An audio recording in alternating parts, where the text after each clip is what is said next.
Good morning. Welcome into Hurrdat Sports Live, presented by Centris Federal Credit Union. That's DB. I'm Ravi Lulla here at Hurrdat Sports Bar and Grill. What's up, DB? Well, how we doing? I'm a little concerned for our guy Kent. Why? He sounded a little subdued on some of those calls. Well, this dude is going to be in Vegas for a week. So that's what I mean, come on. I was gonna ask. I mean, we love Kent. He's very energetic. He's not the youngest guy in the world. Energetic. I think I have some audio of him talking about him being there. What's that? Back. Yeah, I feel you. It seems like that's a long time for him to be in Vegas. KP and Envy. Might be getting the best of him. The Sin City. Now we're trying to make it. You know, I just we out here, right? one day at a time. You know, it's more than just a television show. Although, Wait, is One Day at a Time a television show? yeah, KP has some Schneider to him, doesn't he, Shane? Kind of funny, that dry sense of humor, a little gruff. I mean, Yeah, okay. good contribution. Back to back turnovers 4 in a row here in Las Vegas. That's my man, Flaky Jake. Oh, I'm glad that I like Jake. I think Jake is low key funny.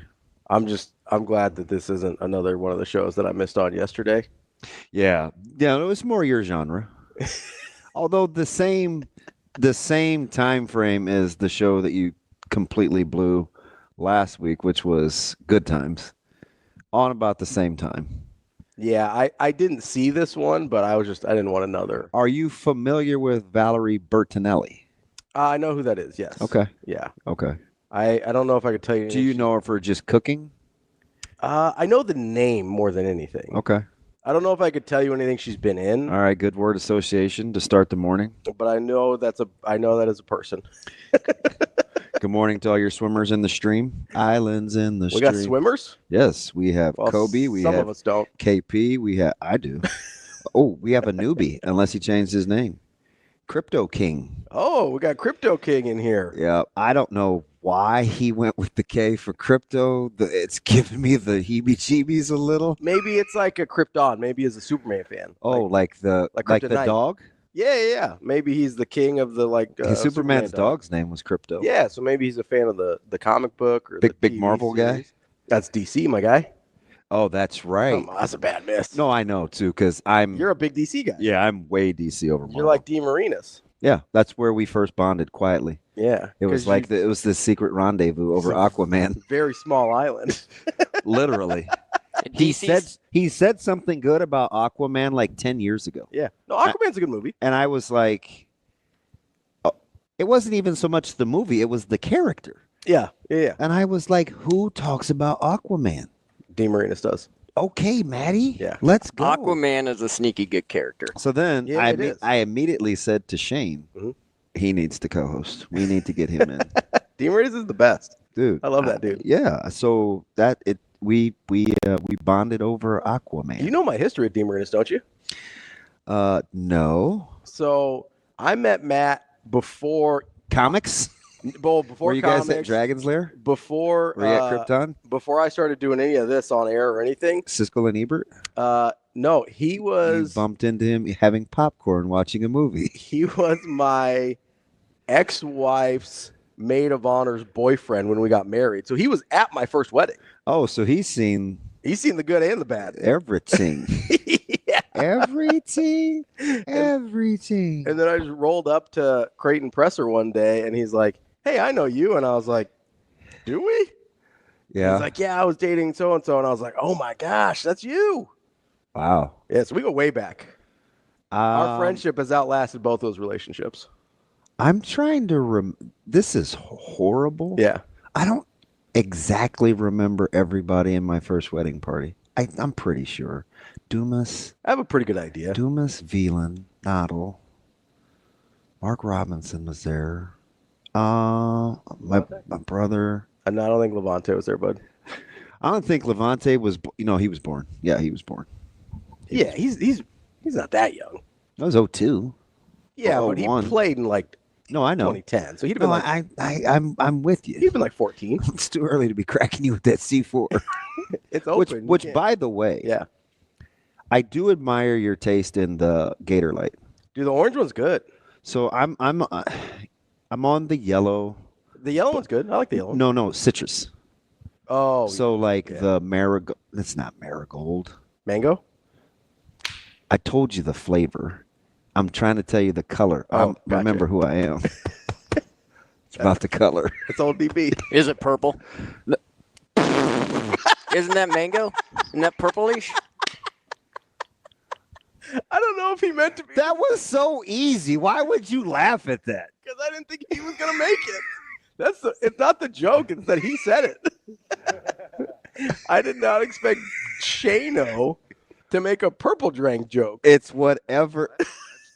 It's like the citrus yellow, so it's a little darker. Yeah. No, I like citrus flavors a lot. That's typically my go-to on stuff. It used to be my favorite regular Gatorade.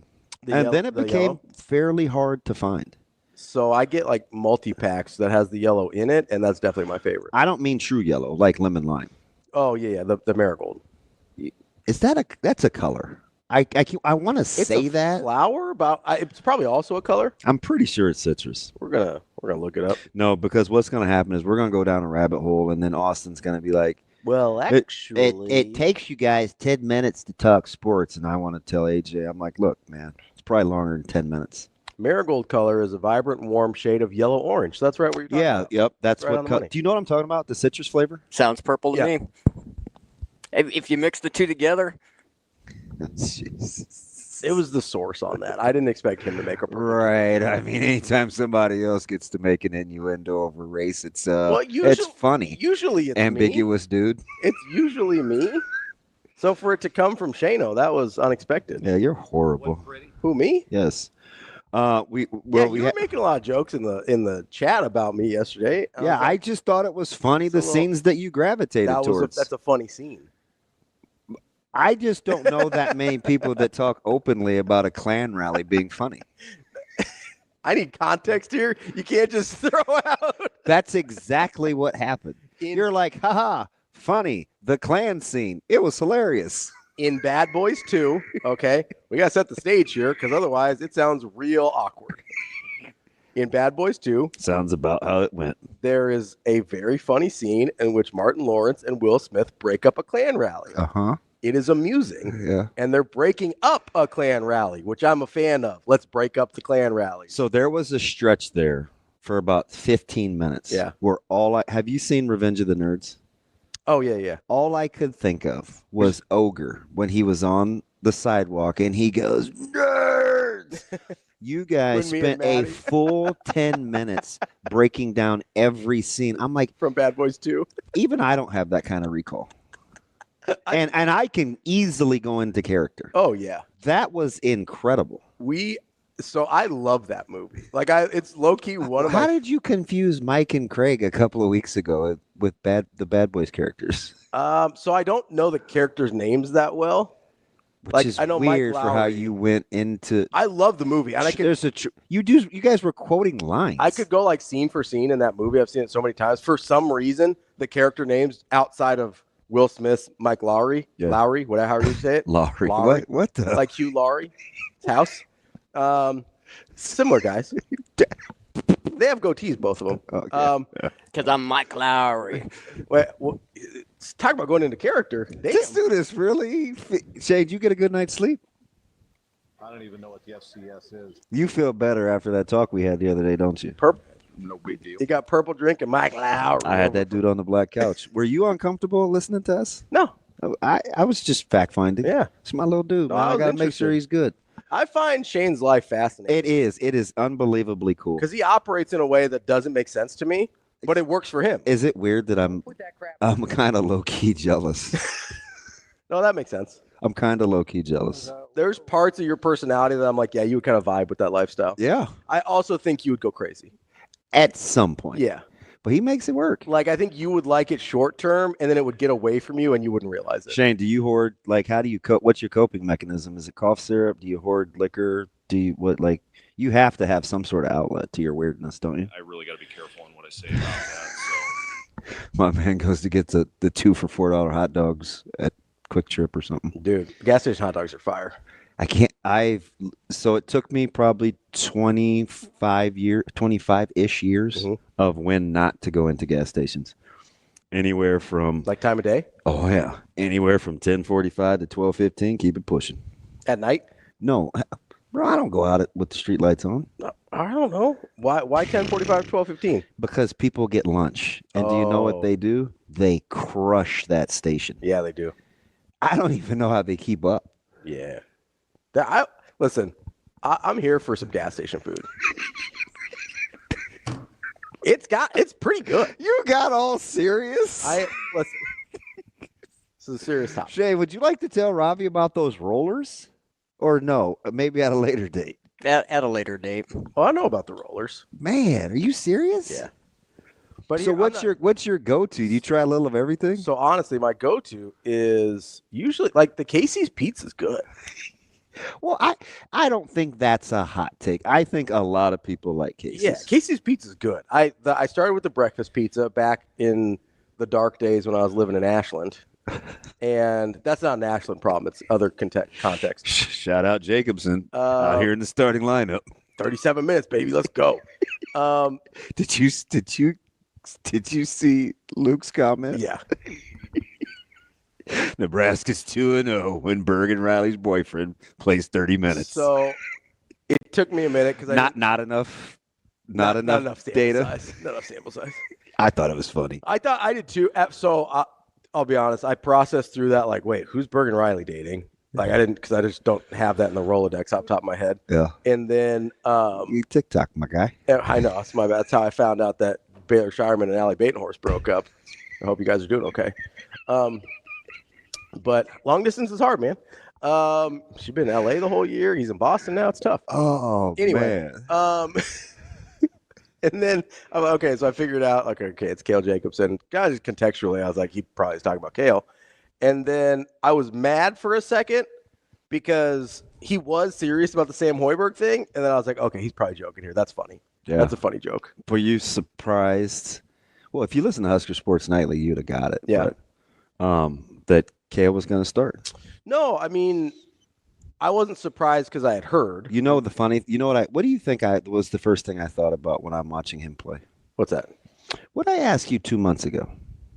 2.5 months ago. So I'm gonna be honest with you. Our conversation. This was in January, and I said, my does recall it is not as good as it is for Bad Boys 2. I said it's kind of weird how, Coach Hoiberg he'll do what it takes to win the game. Like he's willing to push buttons. Yeah, he'll like. I mess said, with is lineups it and stuff. weird that there's a part of me that wonders what would happen if Jacobson played more? You did say that. Remember that? Yeah, I do. I do remember that. Well, thank you.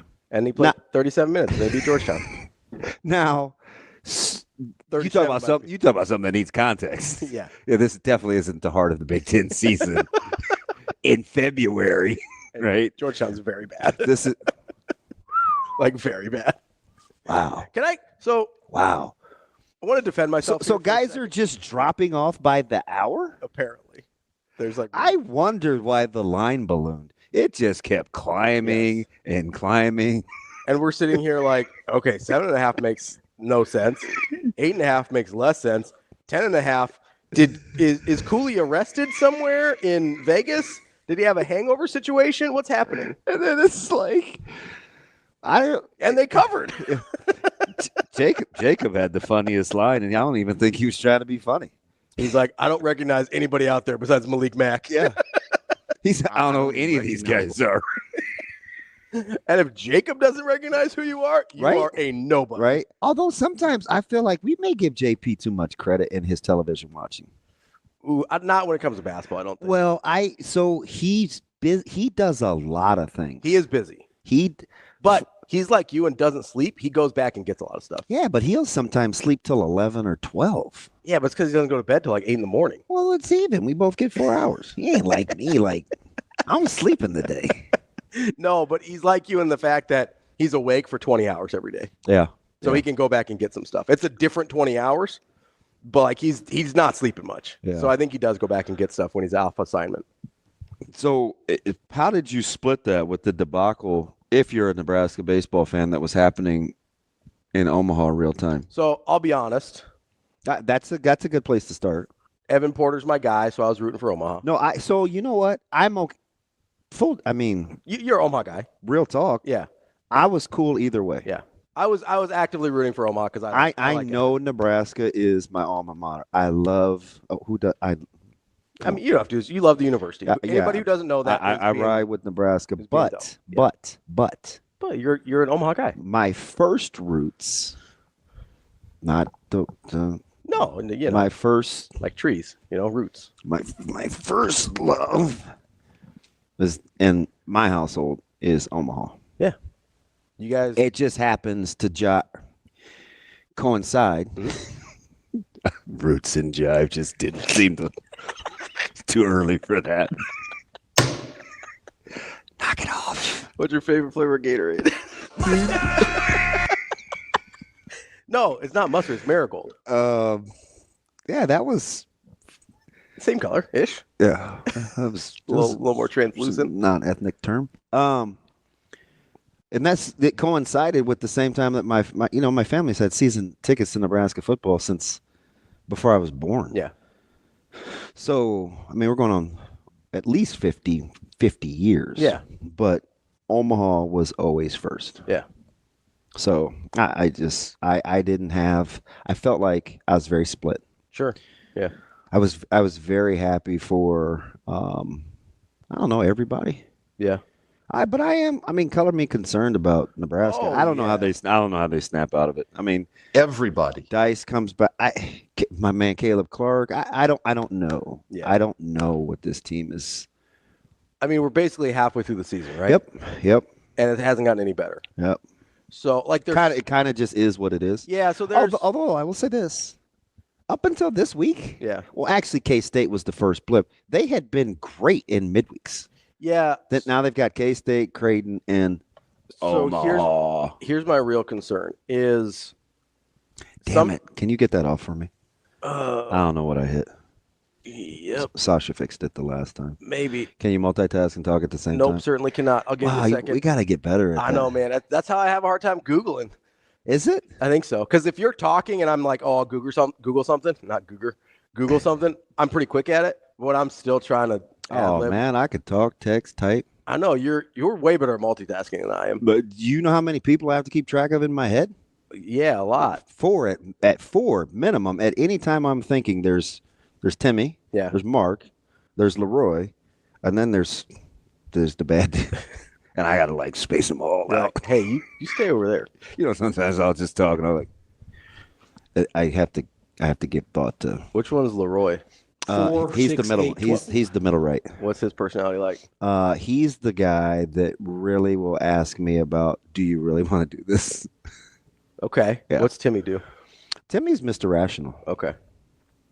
So Yeah. he's, How in that? He's super pragmatic. he's like me. He's your voice of reason. So he I thought you were just going over to Timmy who is who I roll with when you have hot sports taste. You're like, whoa, Timmy, Yeah. your turn. And I have to be You're like, hey, we need the righty. Come here, Timmy. I'm like, hey, don't go all in and crush this dude. That's a terrible take. But yeah, so we keep them all corralled. Yeah. Yeah, I thought you meant like real people. they are real. We got to keep track of them too. They are real. Hey, what's the Harry Potter line? Just because it's all in your head doesn't mean it's not real. I'm not a Harry Potter guy. That's a good line though. I need context.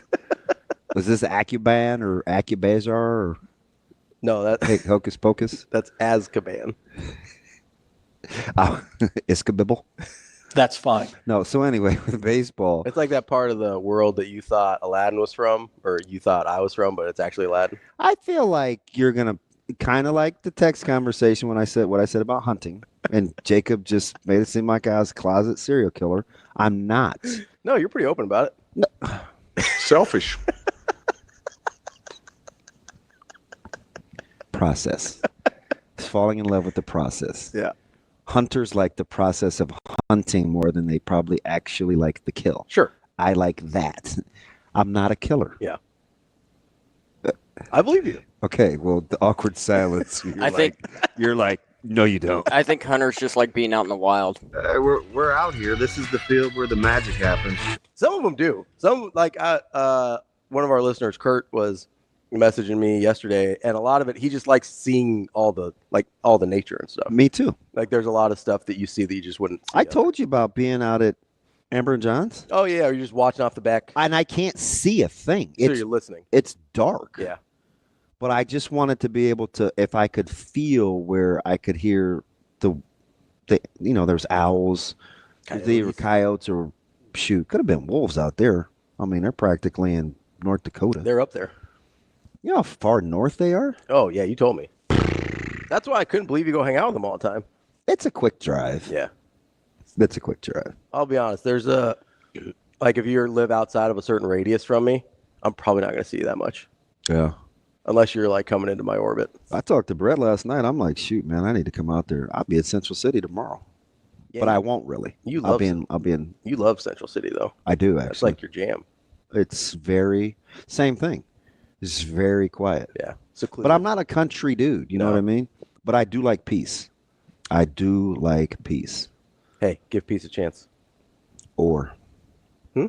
OAR. OAR. I want peace. So anyway, at the same time, we're trying to multitask with what's going on with how bad that first half was. Because I know you were thinking, it's 38-24 at the half? 34-24. And you're like, oh my God, this is terrible. But we kind of knew that. But it is amazing how back-to-back games, the second half actually seemed like real basketball. Yeah. Both games. For Nebraska, at least. Yeah, well, Georgetown started to make some shots. They did, but it's still. I mean, it was mostly Mac and pull-ups from 30. Even when Georgetown was making shots, they were still playing bad basketball. Yeah. Nebraska was playing a lot better basketball in the second half. They kind of found a rhythm and started looking like a real basketball team again. Just two first halves in a row, though, that they've looked atrocious. Yeah, and at the same time, I'm watching the Dodgers lay an egg and figure out that TK is certifiable. Why is that? Oh, I'm not going to put him on blast, but yeah. Yeah, doesn't he seem like super measured and like a study head? Yeah, but like there's a little bit of No, he's classic crazy. I'll say there's like a little vibe that I feel like there's like 10% crazy in there. Yeah. Like I think 90% of the time he's super measured. That was the here, I'll just let you read one. What did I tell you? I hung out with him like last week. No. Yeah, where were you guys? He bought my reverse hyper, so he came up to grab it. Or his brother bought it. Yeah. And then we grabbed lunch real quick before he headed back out of town. Oh, that's nice. That dude's like a long haul trucker. He was driving all over the place. Yeah, he gives 2 cares about driving. No. Yeah. No, dude will just he must have an inordinate amount of free time. He doesn't have class some days, like because he's almost done. So start here and just read. Can you read and talk? Because I hate to give you anything during the show because the whole thing gets screwed up. And then Austin will be mad that he can't do the cut-ups correctly because although he should be asleep. This dude's doing interviews at 11 o'clock. I know. He stays on it. He's grinding. I appreciate it. Yeah, I felt like he had a particular affinity for Millard West. But then I was like, well, they do have some fellas that are good at baseball. Millard West has had a hero at the collegiate level, 3 different ones in the last week. Yeah. Yeah. Yeah. Good on him. Yeah, if he does have a particular affinity for Millard West, we're going to have a talk. It's fine. I mean, once they're in college, I'm cool. Millard West isn't even Millard North's real rival. I mean, yeah, you guys hate the red school way more than you hate the green school. No, for sure. Like when we were in high school, if there was although linemen leaving have kind of enhanced that vitriol a little. If there was going to be a fight, shout out Alan Burrell. If there was going to be a fight between all 3 schools, Millard North and Millard West would team up against Millard South. Fight. That's 100% what would happen. A greenie and a white. But if Millard South is not involved, it's not like we love Millard West. Love. They're good at baseball, though. Once they're out of high school, though, they're all just Omaha guys. We're cool. Read and talk at the same time. So what would you do on television with an IFB in your ear? Would you freak the heck out? I would be bad. Yeah. So there are sometimes I'm on a call for a broadcast, and this young lady right here is talking in my ear. Yeah. Dead serious. Yeah. No, you've told me that. I would struggle with that a lot. Oh, man, you got practice. I mean, I would have to practice a lot. Cause you know what you should have done? What's that? It's too old. You're too old. No, you're not too old. Although I feel like it's kind of like the Rosetta Stone. You probably had to do it early. Yeah. Isn't that wild? Yeah. I'm like, who are you? He sounds like Evan. No, he sounds like Aaron. You should have seen that. Was Evan sending you his March Madness parlays? No. Oh man, I'll show you some text. Like that dude was just like on it. He said third of the day. Yeah, that's what Evan was doing. Of the day. Now for baseball, that's aggressive. Love that. I'm gonna be honest. Oh, he has too much free time, my man. But that's the problem with that mobile gaming. No, you have to practice. So what I used to do is, how sometimes it's annoying. Mhm. I get it, and I have to be better. I'll tell a story, I'll have a take or something, and then something will pop in my head, and I'll have to get that out first, and then I'll come immediately back and get the story. Yeah.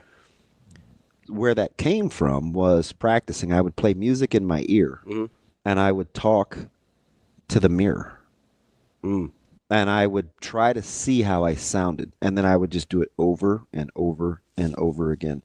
So it doesn't really matter what you say to me. Yeah. So it's like I can catch a punt in front of 80,000 because I don't even hear them. Yeah, you're just blocking it out. Yeah. Now, if I wanted to, I could. Yeah. But I don't.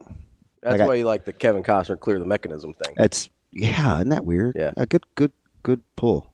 That's exactly what I love, because that's a real thing. Yeah. Like, that's a real thing. When I need to dial in, you just dial in. Clear everything out. Yeah, and on that post when the safety came down, and meanwhile Jess could be saying, that's a good call. Knighton's got the guys over on the bench, and what he's saying, and I can hear her. Mm-hmm. And then later on, I can come back and use exactly what she said. So that's where I don't have, like, I can clear things out, but I won't process the thing that I'm clearing out. Yeah. Right? Like, I'll be able to keep talking, but I won't be able to go back and get what she said. Like, it'll be gone. Yeah. Because it just won't process at all. Or she'll say, to your point about the DBs, they're over there with, and I'll store it. Yeah. And, Greg could hear me too, but he's just doing his thing. And you watch him, and he's got 726 reads. Yeah. And he's doing the deal, and then Ben's up there pointing and sign languaging. Like, you just learn to. Yeah. There's a lot going on other than two dudes just sitting there talking. Yeah, I don't have that in the toolbox. Yeah, that's a walk-off, by the way, in case you weren't sure. By your favorite Dodger, right?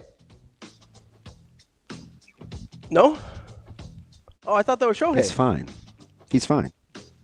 You're not going to. I have a question for you about Shohei later. Oh, that ought to be fun. Got some questions. I don't know what your problem is either. I'm going to need you to zip it the rest of this show. I don't really like what you're on this early. Coming up on the show today, we got Purple drink.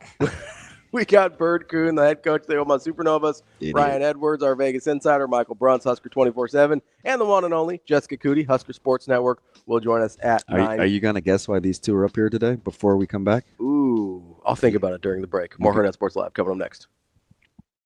We're back here on Hurrdat Sports Live. That's DB. I'm Ravi Lulla here at Hurrdat Sports Bar and Grill, reminding you got to get out and get that seatbelt fastened if you're on your way to work. Make it click, prevents injuries and saves lives, but only if worn properly. This message from the NDOT Highway Safety Office. DB, I have a question about Nebraska basketball, or Nebraska baseball, excuse me. Oh, boy. So here's where my concern is, right? And you've watched baseball for a very long time. It's your favorite sport, most likely. Yes. I've watched baseball for a very long time. Used to be my favorite sport. One of the things that concerns me is that for a while it was like, okay, they just need to get the bats going. They just need to get the bats going. Just need to get the bats going. Then they started to hit the ball hard against Kansas State, hit the ball well against Oregon State, hitting the ball well in the midweek games, and now all of a sudden the pitching's gone. Yeah. When it switches, that scares me. Because it seems to be that they're taking on multiple leagues. Yes. Or it just seems like for whatever reason they can't play both well at the same time. Yeah, I think the pitching is more of a problem for me, because I think and I get it, there's been some injuries, but everybody's, we're at the point in the season where everybody's going to have them. Mm-hmm. But I just think coming into this one, I thought the pitching was going to be a strength. Yeah. And I thought situationally, And it had been for I think they had a lot of versatility.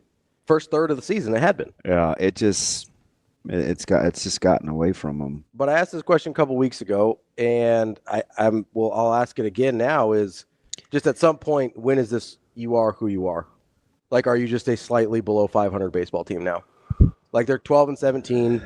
They're probably a little better than that, but at what point do you lose confidence that they're going to turn it around? Right? Because if it's not after taking 2 out of 3 from Oregon State, I don't really know when it's going to be. In baseball, like right now, this is probably who they are. Yeah. It's no longer really a small sample size. Yeah. It's just weird when you have so many guys that have yet to really A lot of guys you like. get to where they're capable of playing. Yeah. So where does that leave you? Because in other sports, basketball, football, whatever, we would tend to make some conclusions about coaching or culture or locker room or whatever. Baseball, we don't tend to do that because it's sort of a fickle sport by nature. Guys that are really good aren't always really good, and guys that are really bad sometimes have good moments. So, I don't know what to do with that. You know what I mean? With that many guys who we like or have seen perform better than they are right now, what do you do with that when so many of them are not reaching what we've seen them be? I mean, that's fair, but I've just seen guys snap out of it. You see it all the time with, I mean, who's a good one? Gabe Swanson at the end of last year. Yeah, Swanson's a good one. I was going to use Arenado. And then what's his buckets? Goldschmidt. Sure. From, the last third of last year to what's happening. I'm sure Devers will snap out of it at some point. Case Sanderson is a guy that I think there's probably four guys that I think have better in them. Mm-hmm. That just I think Ty Horn is better than he's shown. Sure. Right. I think Silva's starting to get it going. I think Dylan Carey has some more in him.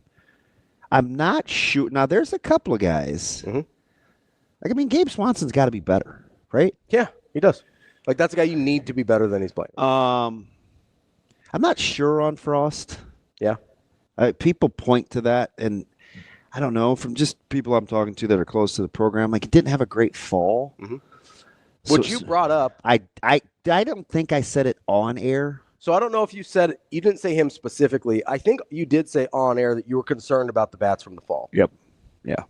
Which is probably not something a lot of people paid a ton of attention to at the time. It was just kind of me, Bruntz, and some of the baseball guys just talking over fall. Mm-hmm. And I think you brought it up with Bruntz at the very beginning of the spring. I wondered. Yeah. I wondered. But I still think offensively those guys are capable of being better. But, I didn't – if you'd have asked me if I'd have thought, and wins and losses is a little overrated for pitching. Sure. Especially in college. Yeah, because you have weird rotations. I get that. But I did not expect Horn to be winless at this point. I didn't think Will Walsh would be whatever he is, 3-4. Yeah, halfway through the season. Yeah, that's not what you need from them. With guys like Brockett, I felt like I thought Dice would be further along. I thought Caleb Clark would be further along. So you asked about him all year last year. Yes, I kind of have a thing for him. Yeah, no, I get it. I toned it down this year. Too many Canadian jokes. No, I'm kidding. No, not really. But I just didn't want the pressure. Yes. But I do think with baseball, you have to be careful. Mm-hmm. This is why I hedged when you said... Is this just who they are? Yeah, because it is a very streaky sport. It is. And, you can go on heaters. But that's really the crux of the question, right? But a lot of times you don't just find it as a pitcher. Yeah. Now, some guys can do it. It's happened. Yeah, some guys can do it. We saw Christo do it. Yeah. Last year. But typically, overall, as a whole, it doesn't just happen. Yeah. So that gives me pause. But offensively, because I think Nebraska offensively is trending in the right direction. I would agree. So that's why I'm sure is it Parcells? Was it Belichick? It was one of those Belichickians that said at some point you just are who your record is. Yeah, I think that's Parcells. So... Sure, he was a little more soundbitey than Belichick was. Halfway through the season, maybe this is we do have the thing, but you have to be careful with baseball because you can go on heaters. So that's kind of the crux of my question, though, right? Is at what point in baseball does it turn from a streak? A lot of times this is getting in the weeds, but a lot of times it depends on what's ailing you. Sure. And what are you historically? Eventually, good hitters snap out of it. Yeah. Even Carroll, from the Diamondbacks last year, with the atrocious 3/4 of the season. Had a stretch later on in the season where you're like, oh, okay, that's the Carroll that I'm. So usually that it kind of depends on what you're coming from. Yeah. There's Right. You knew Bonds at some point wasn't going to always struggle in the postseason. yeah, because he's too good of a hitter. Right. You knew at some point. Maybe you don't know. I'm gonna say Kershaw. Yeah, that's a good one. Yeah. That's a good one. Or like at some point, Pedro was going to get out some Yankees at the end of the Red Sox run, like that.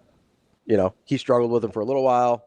At some point, he was going to figure it out. So I'm a little hesitant with the pitching to say that because, I mean, guys are in new role. This is a different experience for Brockett. This isn't the off the radar feel good story. Yeah. Hey, Threw a no-hitter out of nowhere. Hey, This is you're a like- Sunday guy, man. We need you to kind of hunker down Yeah. here. You're Be the the anchor. Yeah. Ty Horn moving, Will Walsh moving up. Yeah. Right. We talk about this with It's different. we talk about this with other sports all the time, right? Whether it's wide receivers going from second option to the first option, like it's harder to be a true number one. Yeah, you know my favorite thing to say as a guy that was a spot starter. Sure. It's easier to spell the man than it is to be the man. Talk about it in basketball all the time where I'm like, hey, if this guy's your third best player, you're in great shape. If he's your second best player, you might be in trouble. I just Right? think It's the same type of thing. The program should be too good to not be in the Big Ten tournament. So I would agree. they need to be in the Big Ten tournament. I would agree. That would be a It's scathing indictment for a team that was preseason ranked. Yeah. I will say one of the interesting things to me is you mentioned guys kind of return to who they are. It's a pretty bad movie, but I like it. In Fever Pitch, Jimmy Fallon talks about how you can't fool baseball, right? That's one of the things he likes about it. You can't fool it. You might get on a hot streak, but eventually you'll be who you are. You might go on a cold streak, but eventually you'll be who you are. Like baseball is honest. And that's kind of your argument is we've seen these guys be good at some point if that's who they are. That's a lot of why I say it's about managing failures. Yeah, right? Yeah. Yeah. Because that's the wild card there. It's just an incredibly difficult sport. Yeah. More is going to go wrong for you than right in baseball. Again, it's just one of the especially as a hitter. The only where you're on offense and you don't possess the ball. Yeah. I mean, you're just constantly on the defensive. Yeah. So I think it's tough. Like in a week, you know what we're going to ask? And it's early and we'll still ask ourselves, like at the major league level, we're going to ask ourselves about the Yankees. Sure. Right? Got off to the torrid start and are they really going to hit 4 or 5 home runs a game for the rest of the year? Yeah. Is this who Bellinger is? It's just how baseball goes. Yeah. It's can they really be this good in their lineup this long without Stanton? Remember when the Braves won and I think they were 5 or 6 games under 500 at the break? Mm-hmm. And then all of a sudden, well, it's short season too. Like that was they just figured it out. Go on a heater. I mean, I watched a Red Sox team in 2013 that I didn't think was very good get hot in the postseason. And well, win a on World paper, Series. you certainly had better rosters. Oh, 100%. And you piecemealed that staff too. You piecemealed that staff together, piecemealed that lineup together. Almost nobody was on the team before or after that year. It was a super weird team, but they got hot in October and they won a World Series. That's funny. That year was a big sports year for me. Yeah. Oh yeah, because I was officially about to be sitting by myself for the next couple of years. I had some free time. That was the most breakfast I had eaten out by myself in the history of my 50 years. Dude, I used to do that a lot. Go out and eat breakfast by myself. Do you know how it started? How's that? I hadn't been on Twitter very long. I think Peterson hooked me up. He did my whole, I just gave him the toss in my phone thing. Yeah. I was like, I Yeah, don't figure it out. want to do Twitter. He set it up. I think it was like 11, maybe 2011. Might have been 12. I can look. But I put out on Twitter, I was like, Family Guy, I like to eat breakfast. It was a big deal in our household. Mm-hmm. Eat Saturday and Sunday breakfast together. I'm like, shoot, I ain't got nobody to eat with. So on Twitter, I Put out the was like, bat signal? yeah. I was like, where can a guy get a lot of food, good quality food for breakfast? And I landed on, I'll never forget this. I landed on, somebody told me about Bailey's. Oh, yeah, you've told me about Bailey's before. Yeah. On that day. Yeah. So I went right there. It was rainy, overcast Saturday morning. your boy bellied up. It was different than I thought. Yeah. Inside, this is a little place, right? Yeah. I let the waitress talk me into. Oh, I asked the question about the Porkosaurus. Mm-hmm. And she's like, "Oh, you can get a T-shirt and yada yada, and it's this, that, and the other." And I was like, "Give me that." It's like an eating challenge thing. And she's like, "Are you sure?" I was like, "Yeah, trust me." I'm hungry. She's probably looking around like, "Oh, this loser, like sitting by himself eating all this food, gonna eat his way into a food coma." So it was fairly easy. Yeah. Right. And one of the owners came out and she's like, "Hey, there's a couple tables down there that said you're such and such and such and such." And I was like, "Yeah, I don't know who that guy is."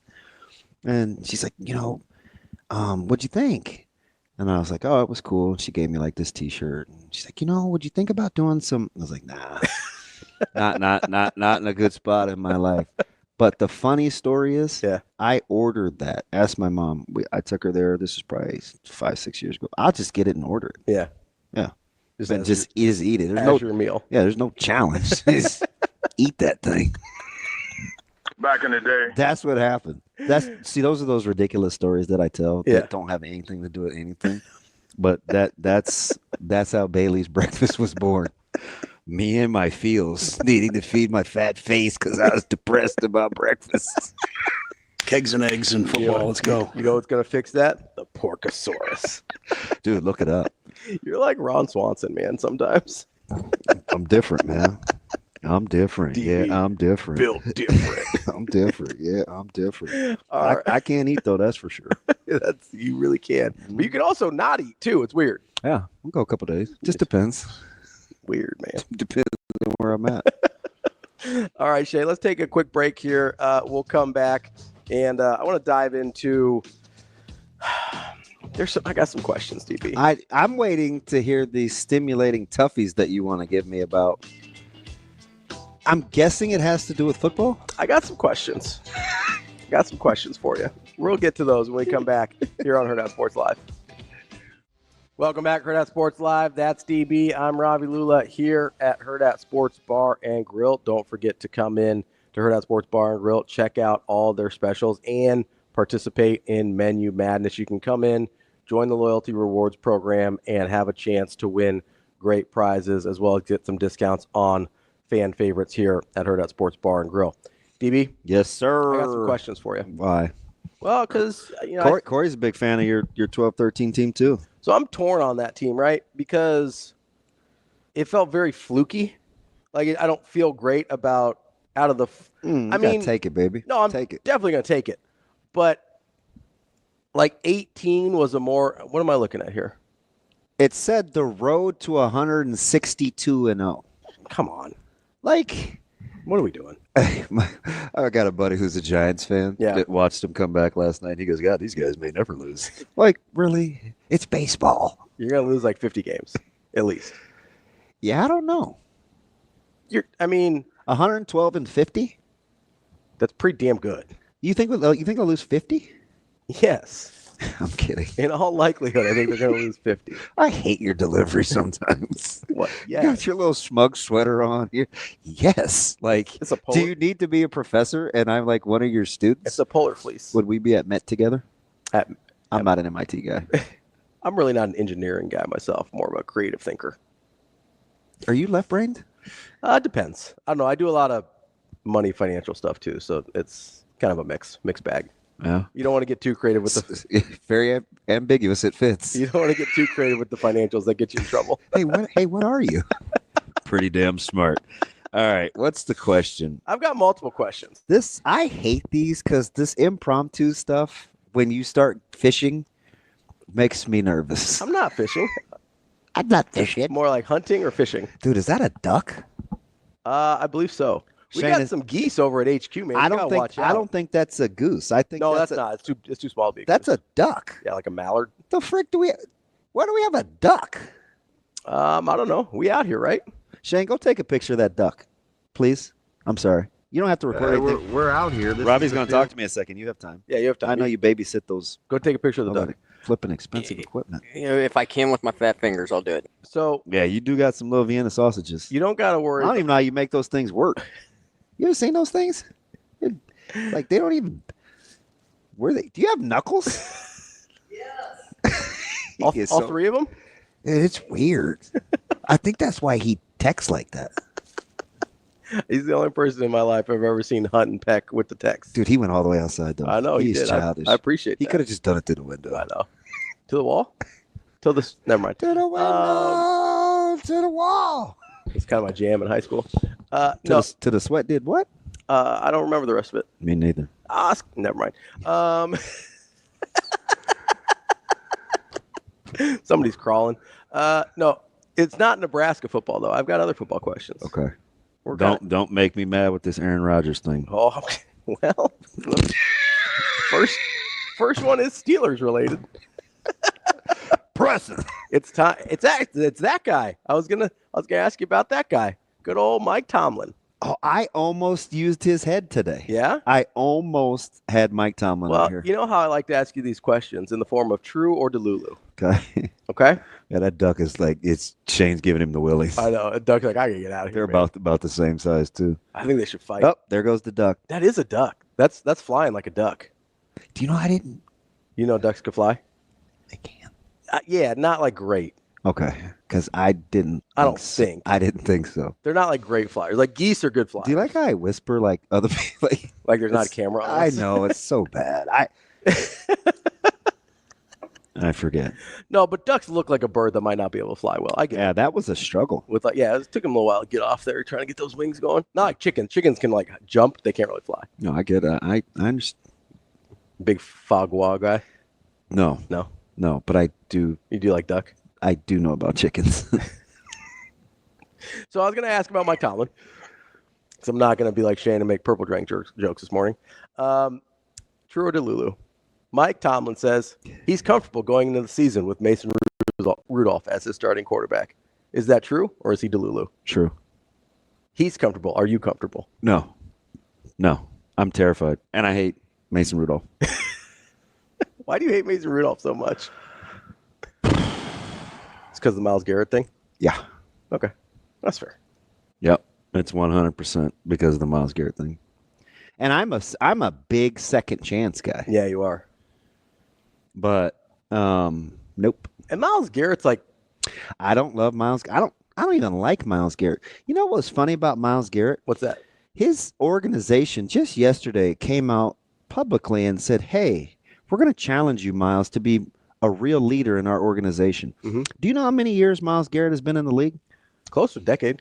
Too long to be asking him to be a leader of your franchise. After- You either are After you pay him $40 million a year? or you aren't. Yeah. That's not something you say out loud. Yeah. Especially this far in and after you pay him. Although they did just have an owner 2 days ago say, "Hey, this is on me and my wife. I actually appreciated that. We shot our took- shot. It was a loss. And we we have missed. to eat Deshaun Watson's contract." Yeah, and the picks. I was like, yeah. I kind of appreciated all that. three of those firsts. Oh, it was like four or five? Just the firsts. Okay, yeah. I think it was I just thought it was four. Well, I could be off one, man. I had a lot of numbers in my head. I didn't ask. You didn't ask Tim? How did you know it was 10? Because that's the rational one. You told me. Oh, good memory. Well, I have a little bit of recall. You don't even listen. A leader. I try to. Just sometimes doesn't stick. Wow. I'm okay with that. Yeah? Shane, I don't want the music yet. I don't think he's done talking. No, listen, we don't have a guest today. We can keep going. It's good. You can do whatever you Did the like. duck force you to lose your bearings?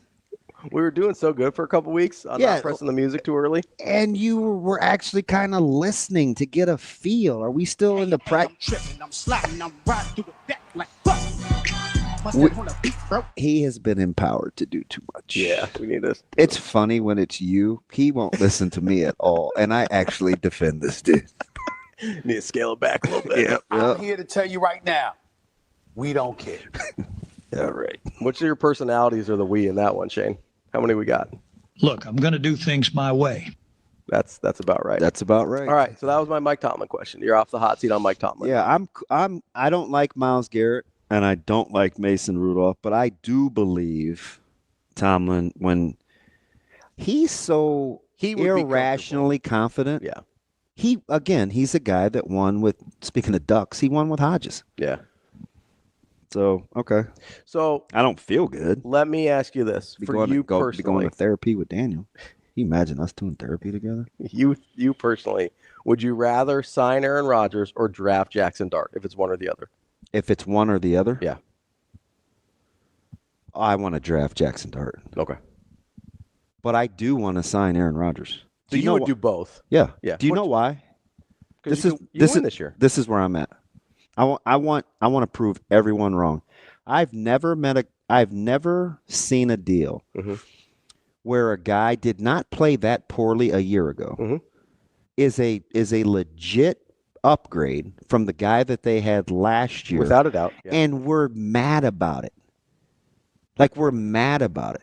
Aaron Rodgers is a better quarterback than Russell Wilson a year later. I don't care what anybody says because it's not going to be true. As much as And we're upset. This team, they peed it down their leg the last 5 games, Mhm. but they'd be better offensively with Aaron Rodgers. Like, what are we talking about? Is it the end-all, be-all? Is it the franchise answer? No. But guess what? it'll help you next year. Yeah, especially if you can get a quarterback. especially if you Like, draft why Jackson are we Dart. pissed about upgrading at quarterback? Yeah, as Steelers, So now I want him to go there and do well. just to prove everybody else wrong. Because I'm a jerk. That's what I do. Yes. Yes. Well, hell yeah. Same reason I don't want Florida to win, even though I was their biggest cheerleader for 3 months. Yeah, that one's irrational. No, it's not. Yeah, it is. That one's irrational. Because if you had stayed on it, I don't need you and your true serum. Okay? You can take that someplace else. if you'd stayed on it, Go on with you'd still be right. It's fine. I'll know I'm right. I don't need for you to tell me that. I know, but you're not right anymore because you got off them. Until they lose. If they lose. I don't If know, they man. lose. Duke's pretty good. Duke does look pretty good. And then you'll be wrong twice. I love it. That eye booger. I have to get that out. Like, my favorite part about this is you picked Houston specifically. A, you like him. Yes. I'm not going to, but also because you didn't think anybody else was going to. Correct. That's the funniest part about this. You're an idiot. Number 2, we're going to stick with your team. I don't like the sequential breakdowns of how I think. I don't even know how I think. I know, but that's why you need like a mirror to be pointed at you sometimes. That's why I got friends. Left to right. I don't think they're helping you out that much. You didn't ask me about the 4th one. Well, you did. You said you're going to talk about it later. It's old, Off air. It's old DB. You got to worry about that one. That's the one. What does the DB stand for in that context? Debauchery. Number 2, Mhm. staying with your teams. Your man, your favorite Dodger, Shohei Ohtani, hit a walk-off last night. Oh, I was well aware. There's reports again that he's been delayed in his return to pitching. Some, including the famous Tim Kirkjian, believe that he may never pitch again. Yeah. If the Dodgers believe he will be useful to them on the mound this year, is that true or Delulu? Delulu. And I'm the one that said I don't think he'll ever pitch again. So I don't So care. you're on that train. I don't care if he does or not. Yeah. I don't. So I'm going to ignore the deferred money. Even if he's just a hitter, Mhm. still worth the $700 million. Yeah, he's worth more than Juan Soto. Yeah. Okay. So So you're cool if he just doesn't pitch again, just yeah, hits walk-offs and does his hit thing and- walk-offs and play for championships. Yeah. You're good defensively. You steal bases. You're a 5-tool guy. Yeah. Play ball. Stop messing around with Pitching was a bonus. Yeah, I agree. You know, I've always felt like this. And unnecessary. I've always felt like this. People wanted me to, like, I don't know, anoint him when he was throwing, and I've gotten into. There's another baseball guy famously in this market, although he fancies himself a baseball guy. I think he is. We argued about him ad nauseum on air. So, What was the argument? the prowess of the duality of what he was doing, Oh, like how much the duality was worth? and it's where it relates in the pantheon. And I just said it's just too small of a sample size right now for me to be. I mean, I'm not getting the chub. It's just like, okay, Like Nick, yes, big. I'm a huge Nick Chubb guy. Yes, Yeah. Why they can overcome those kind of injuries?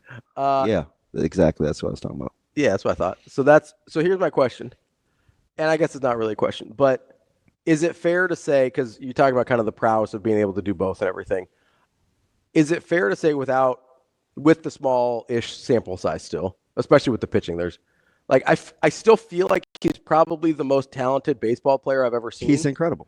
But that doesn't mean he's the best baseball. You know what I mean? Like there's a difference between best and most talented. Yeah. Like he's probably got the most baseball talent I've ever seen in my life, and maybe will ever see in my life.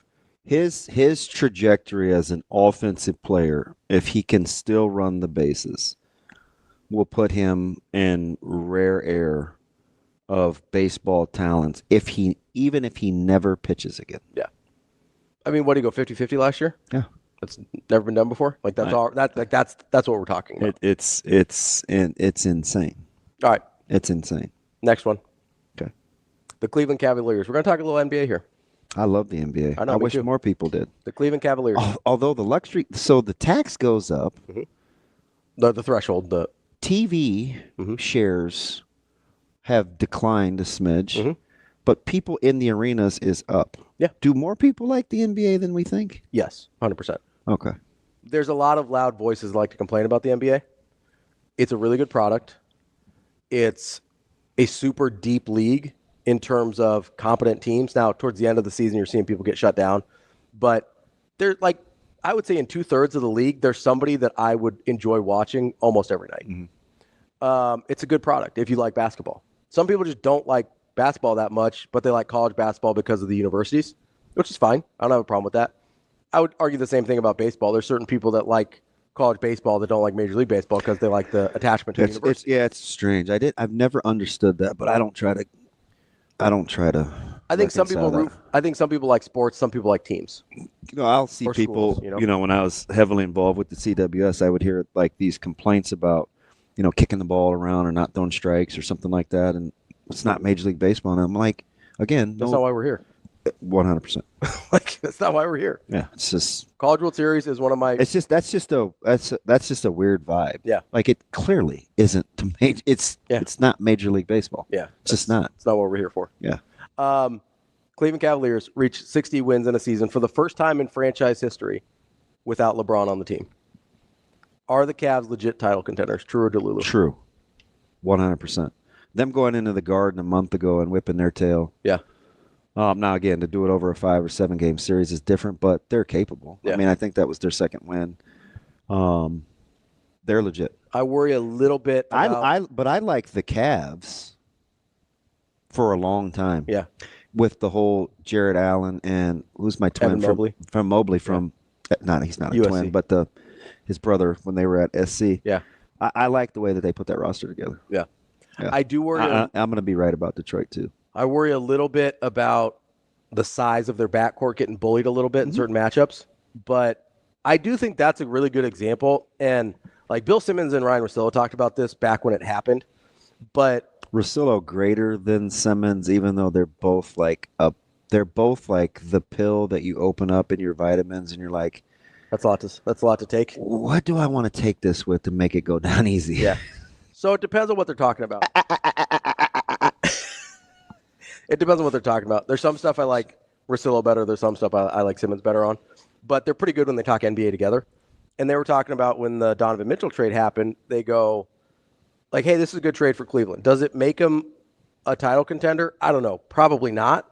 But I think sometimes we view trades and transactions and things like that in the lens of, hey, if this team doesn't win a title, then the transaction wasn't worth it. No, like it made Cleveland a serious contender. It made Cleveland a serious basketball team and showed. You can play Garland and Mitchell and be just fine. Yeah, I do think there are certain teams that they'll have trouble with defensively. Yeah, they don't make the all-body team, but no. But, I mean, Mitchell's capable for sure physically. yeah. Like that dude, even though he's smaller, right? Yeah. He's super capable. And when you've got Mobley back there. Any night he can go for 40. Yeah, and when you've got Mobley back there defensively, Yeah, that changes the equation. I believe in Cleveland. All right, you're in the believe land. I believe in Cleveland more than I believe in the Lakers. I think that's fair. Yeah. Although You even have to twist my arm. ooh, that's tough. Not for me. I think the West is tougher, so that's part of it. Yeah. Now you've got Boston in the East, but that's really the one boogeyman for Cleveland. I think if Cleveland played the Lakers tomorrow, they'd beat their head in. You think so? Yeah. I just I don't know if you've watched Luka defensively. Oh, I have. He would get tortured. Yeah. In that backcourt.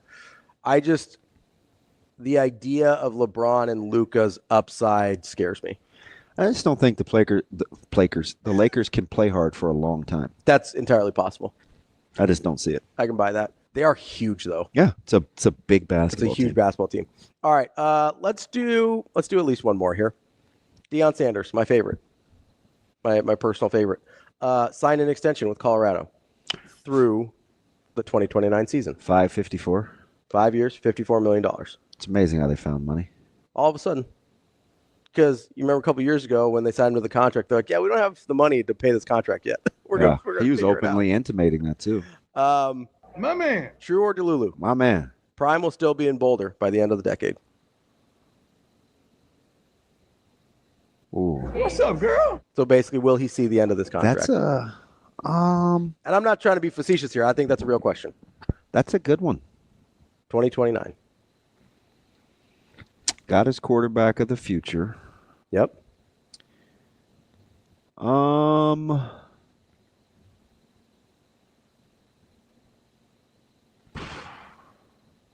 He picked the 5. I'd love to see how it reads. Because he's not super young either. Let's see. I'm trying to remember how old he'll be at the end of that contract. He'll be in his 60s, I believe. 2. Well, I'm gonna guess 62. Yeah, because I think he's 57 now. That's I used to know everything about that. Yeah, he's 57 now, so Let's he'll go. be 62 by the end of that contract. It's an abnormal obsession. Love and Was never admiration for one another. I know love, which was never What's bolster mean? which was not why I wore 21. What does bolstered mean? You know, stop playing. I say no. You say he's not there. Either NFL, different coaching job, or just not coaching anymore. That's the hard thing. Is I really don't know. I don't think he has the desire to be in the NFL. He won't have enough control. Fair. He does seem like a guy that wants to run the ship. Yeah, and he is the story. Yeah. So How many places can he go that's true? Man, he ain't going to Jacksonville, No. right? That's why Dallas was a little intriguing, because I think Jerry would have let him be a big part of the story. No, he'd have killed Jerry. Yeah. Or vice versa. Put him in the ground. And I shouldn't have said Jerry. I'd have said Steven. Sure. He would look at. I don't think he would have enough respect. I think he would respect Jerry enough, but not Steven. He'd run all over Steven. 100%. I get that. I do wonder, even in college, how many other places he would get. I do think I need you to say out loud, and I'm not a pound of flesh guy. Not usually. I prefer to. I do think I need for you to say he's a good coach. Oh, I have said that. Okay. I don't like him. He is a good coach. He's a good coach. Now, when he got hired at Colorado, I said, I don't know if he's a good coach. And I think that was fair, because I don't think anybody really knew. I thought he's done a really good job of putting the staffs together. He's gone and Does found. this make you uncomfortable? No, you can do whatever you want. I need to stretch. Yeah, a little tight. My hips. My flipping quad. Yeah. I thought he's done a really good job putting the staff together. I think he's done a good job of finding guys that resonate with kids and that kind of fill his weaknesses. I mean, he's done a really good job in Colorado. That's the improvement from year 1 to year 2. Did you hear Fran Brown yesterday? Yeah, about Belichick and said, O'Brien. Yeah. And then, Oh, did you hear Gundy so Shane, did you cue that? Do you have the Gundy clip? that he sent yesterday? I do. Yeah. If it's ready, but I thought this was interesting because you're going to get this a lot. I'm just telling you. Oh, they're about to get this a ton. But hang on though. So what you're going to hear, this is my. What do you think about this? Coaches are going to be a lot like adults when I say you just because you can doesn't mean you should or make it a good idea. I still think you will have coaches that fundamentally won't push the envelope out of respect for the sport. But I do think you'll have guys that think like this. Shane, play the clip. I think we should. I mentioned it the other day. I just thought of the deal with OU. I think it's a good deal. I would like to do it. I'd like to practice against them. I'll be honest with you. I'm not going to waste my time on who's going to determine what the rules are anymore, because essentially there's not really enough of them to follow. And I'm not even sure how they have grounds to say you can't do it. Like if somebody just goes and does it, what are they going to do to them? Do you believe coaches will gravitate towards that sentiment? I believe some will. Yeah, I just can't see that being a thing. I can. Oh, is this the good piece of cheese? For you? I think there is a subsection of coaches that line up. I don't think they want chaos. I don't. They'll talk about it and they'll do this. Yeah. But you don't want to get I don't think at the end of the day, for what the profession is from a leadership standpoint and young people and what they're trying to accomplish, I believe they'll exercise self-control even though they don't have to. So exercising self-control is dicey in this situation. I would think the people that are currently on top will not overly challenge the status quo because they don't have good reason to. Do you believe that these meetings of the minds to put together these committees for oversight that could be in play in July, which seems rushed, maybe not, I don't know, will be able to administer and facilitate rules? So the relationship between NCAA and major college football is very strange because it's different than every other sport that they govern. And so I don't know, because I remember thinking, and this was almost 15 years ago at this point, it was when Nebraska left the Big Ten, have you seen Space Jam? 1,000 times. Okay. So the aliens, when at the end of the movie and they go to the big boss guy that's mean to him all the time. Yeah. This is after they lost? Is after they lost, and he's trying to bully him. Yeah. And Bugs Bunny's like, why are you listening to this guy? Yeah. And they go, because he's bigger. And then they look around and they go, then we used to be. They're all big now.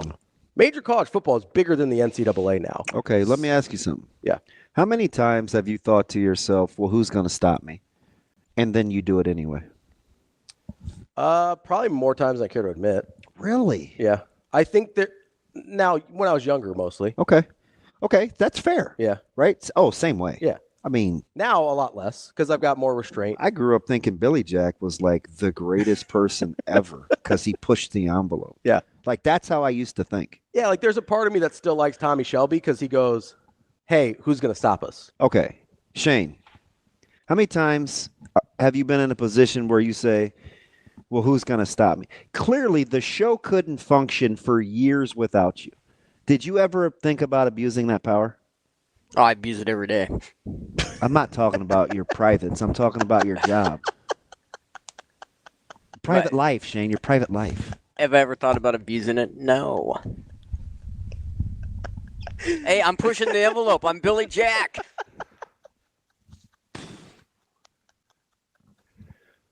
I told you no. Okay. I'm good. I'm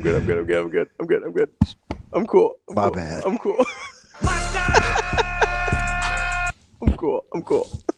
I think Yep. a lot of adults, especially coaches, will check their moral compass, even though in the back of their head they will be thinking, Who's going to stop me? who's going to stop me? So here's where I think there's going to be a separator. People that want to be on top but aren't have a lot less restraint trying to get there. Those are the guys. It's the middle class of football coaches. So you think Rule is rare? You think he's rare when he says things like... That's part of why I like him. Okay, but hang on. Hang on. Yeah. He said, unless you're a guy that doesn't mind promising the world and then having to go back on it, then you need to be patient. You think he's in the minority? I think he said that because he knows he's in the minority. I don't know.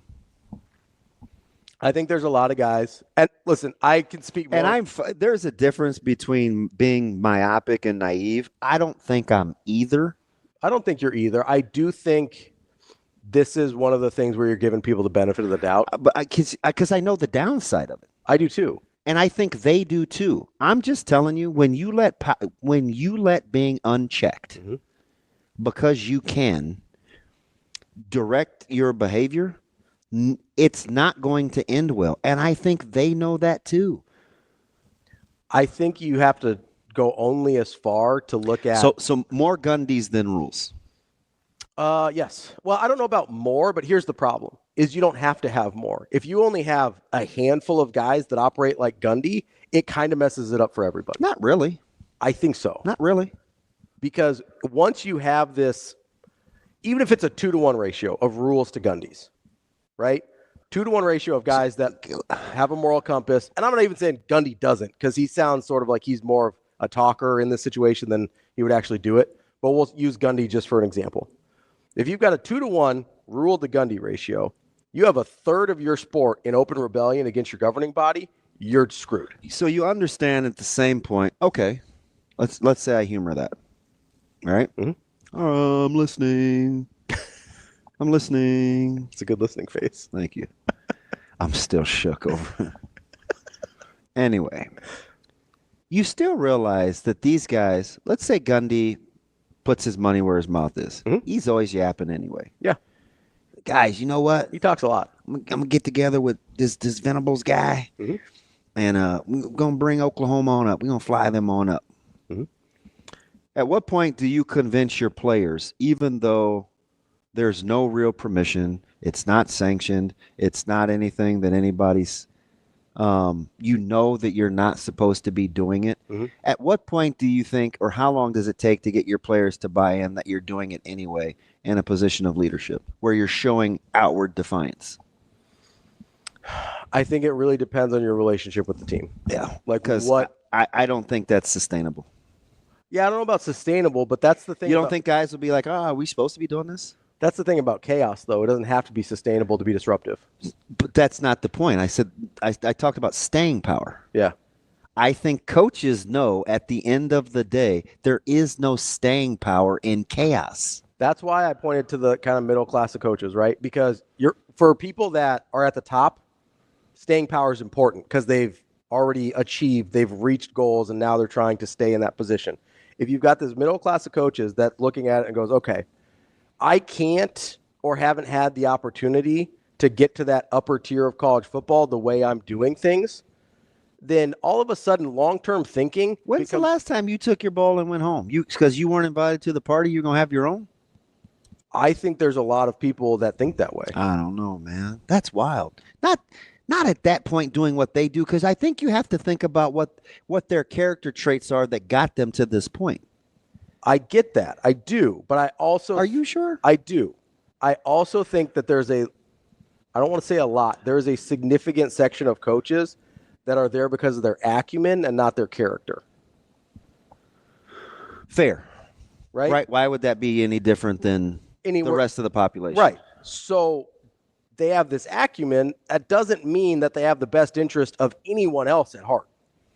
Now, it's hard to, So you don't think they're cognizant of opening Pandora's box by just going rogue?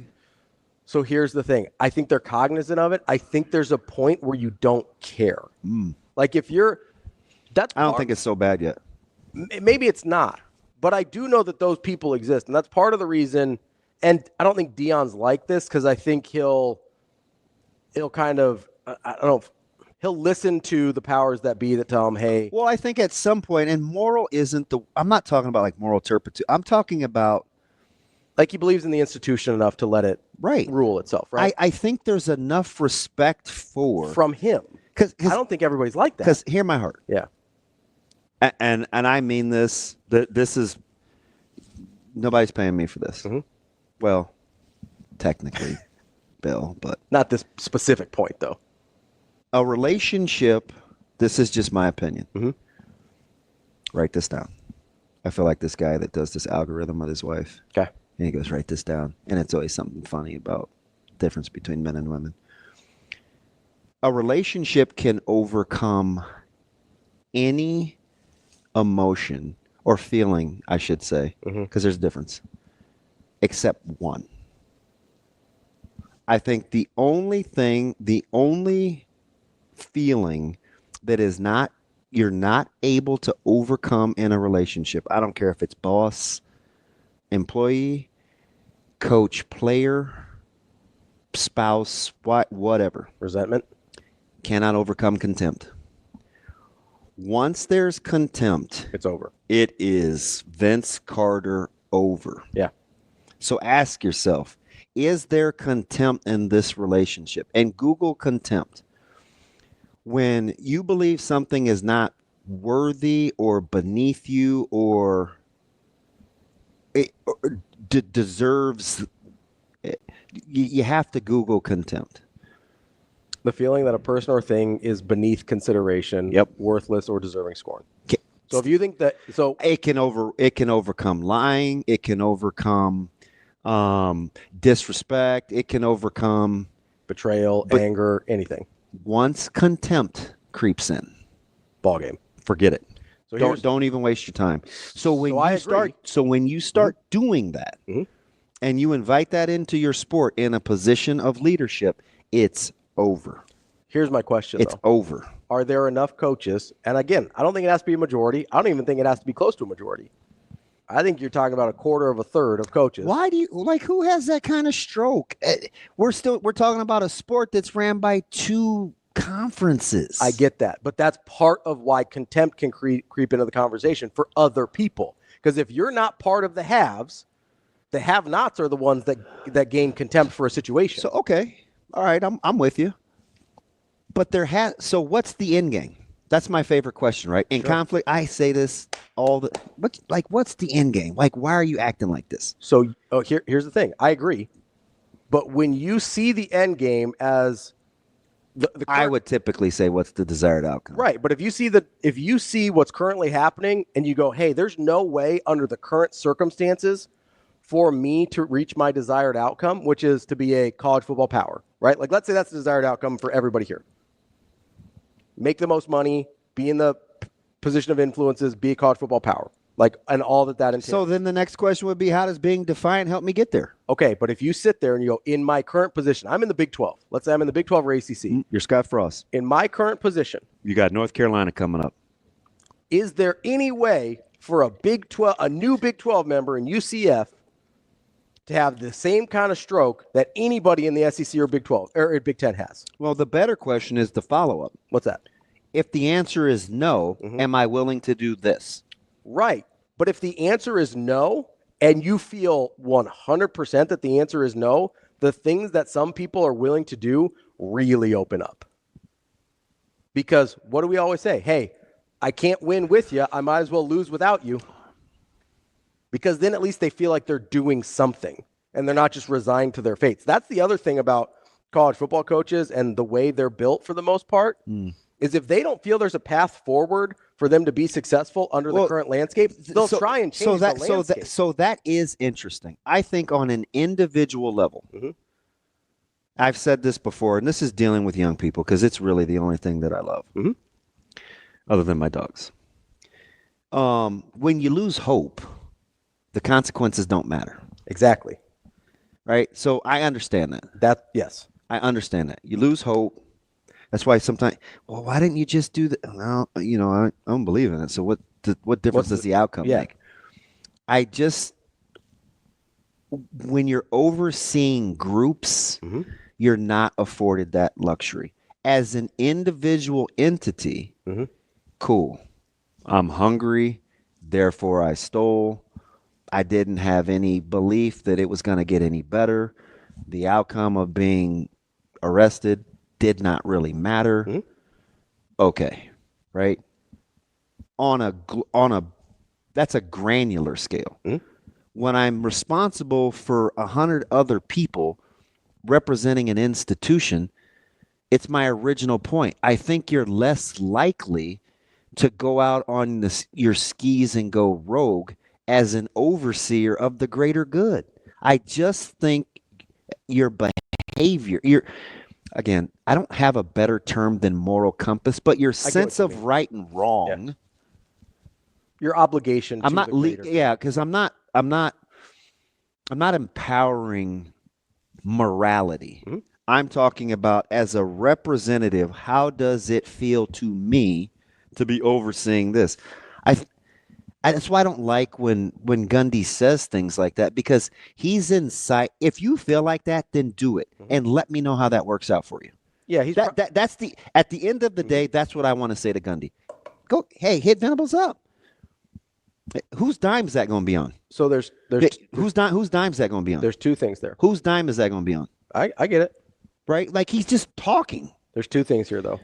Number one, I agree. When you're responsible for more people, it does become less likely.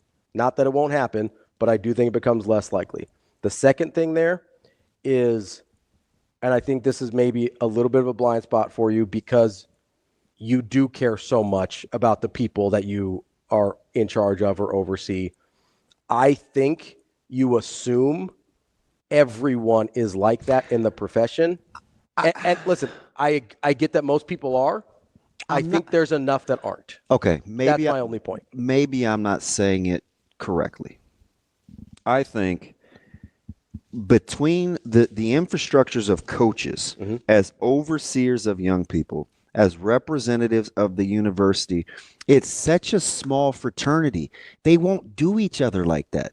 Now, I'm not saying they won't cheat, right? Because, hey, obviously we want they this will. player. They'll tamper. Yeah. Because they think everybody's doing it.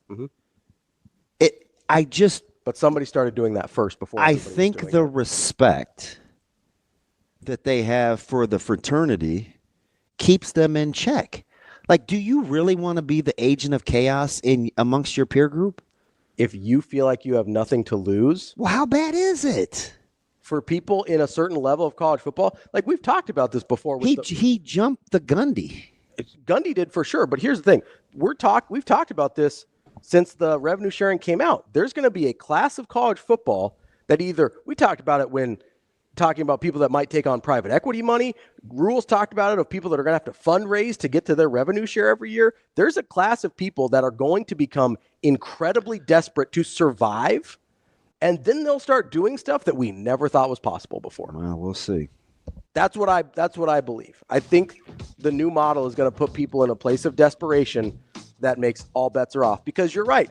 They think everybody is tampering and cheating and doing all that kind of stuff, so everybody kind of does it. Somebody did it first before they knew anybody else was doing it. I don't know. I think he's being disingenuous.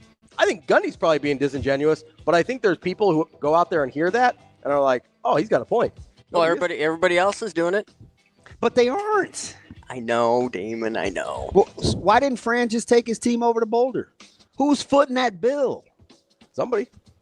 No, they're not. No, but if you find somebody that does, and there's people at different universities that would. You're going to move 80 guys over to Boulder to have a 3-day practice? You're telling me that it's not even functionally sustainable. You're telling me that there's not universities that have donors that would be like, yeah, I'll do that. So you're telling me that there's universities that don't have donors that aren't going to be terrified over revenue sharing? 100% there are. But there's some that are just like, hey, it's cheaper to fly 80 guys to Boulder than it is to fund a $22 million roster. So but unless you can fund a $22 million roster, you're not flying you guys to Boulder. I know, but if you can fund the $22 million roster today, but you're worried about funding it tomorrow, you're going to start doing some crazy stuff. We'll see. We're going to talk to Coach Bird Kuhn from the Omaha Supernovas coming up next. Welcome back, Hurrdat Sports Live. That's DB. I'm Ravi Lulla here from Hurrdat Sports Bar and Grill. We are joined now by the head coach of your Omaha Supernovas, Laura Bird Kuhn. Coach, apologize for being a little late getting to you here. DB and I aren't exactly train conductors getting things running on time, but we appreciate you joining us. All good. I texted. I was like, "Hey, are they calling? Yeah, what's up?" It's all good. It's me. We're into these spirited conversations about coaching and leadership, and this was on the heels, Coach, of and you used to be in the collegiate game, so you may be able to get this. But we were talking about kind of Coach Gundy and him, this not inter squad, like just scrimmaging other teams and. Obviously it was voted down, and he's like, well, who's going to stop us now? And my point is typically when you're like the leader or an overseer of people like yourself, and you ask yourself the question, who's going to stop me? Isn't that kind of a good indicator as a coach you probably shouldn't be doing it? Yeah. Right? But it's funny. It makes me laugh because I think we all reach a point And it is. I mean, it's a line of respect and just obviously knowing the limits of what you should and should not do. But yeah, I mean, the irony of that situation is, yeah. No, Coach, you're good. I mean, there's something good in there that you want to say, and we're in the tree of trust, man. I'm like Will Ferrell. Yeah, the trust tree that us and everyone else listening.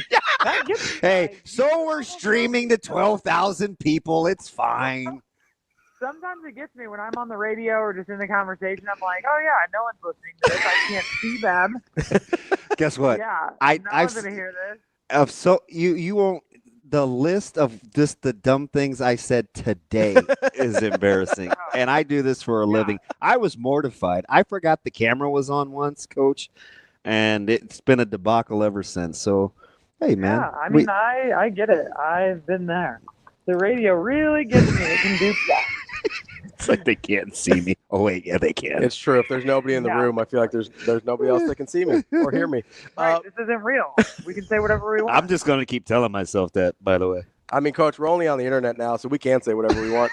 As long as I can swear and I'm safe there. That's what everybody says. I've heard more potty words in the last 3 weeks than in my. No, that's not true. But in the last 3 weeks, yeah, right? No, that's good. There's gonna be a little bit of hyperbole, but it is just out of control. Like it's like, oh, I guess this is how people just talk, and now they can. That's fine. It's fine.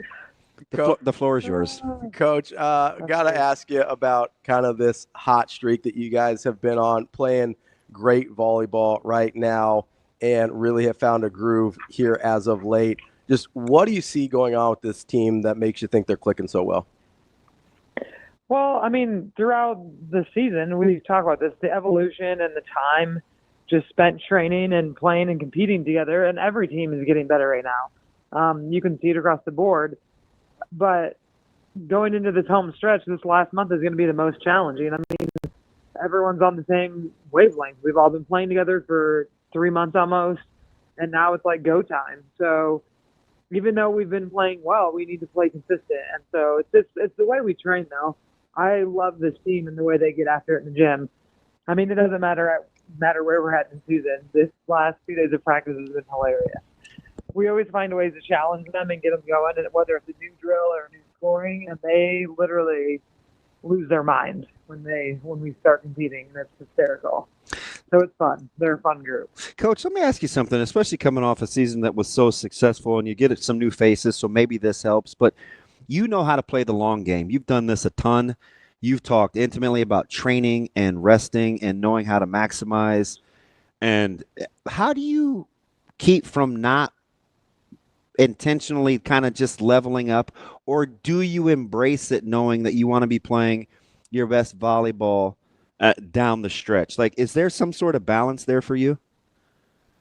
I mean, when it comes to training and knowing your team, that's going to be different year to year. Ooh, so, okay. like, the way we can push this team and just the personnel and what each individual player needs, but then what the team needs as a whole, you gauge that. I mean, it's just a learning curve of what they respond to, what they don't. It's the same as coaching live, like how to get them going or what to say and what not to say, and the way the team responds as a whole. And so for this group, I mean, we know we have to manage certain things, and so our strength coach and our athletic trainer, all of us always talk quite a bit. So we have a good gauge on where they're at physically. And we know kind of the load management each day. Like today, they'll lift and then come into practice. So today isn't a day that we want to go 2 hours because we're getting closer to the game. But we still want to get a blast of 6-on-6 intense training. So we'll get in right after their lift and we'll go hard for like an hour, hour and a half. But it's just knowing how to manage the team. And yet you learn over time. But there's also drills and ways to keep them engaged and, just teaching them how to control energy really with this group, the momentum of MASH. Coach, you mentioned this stretch run last month of the regular season being critical.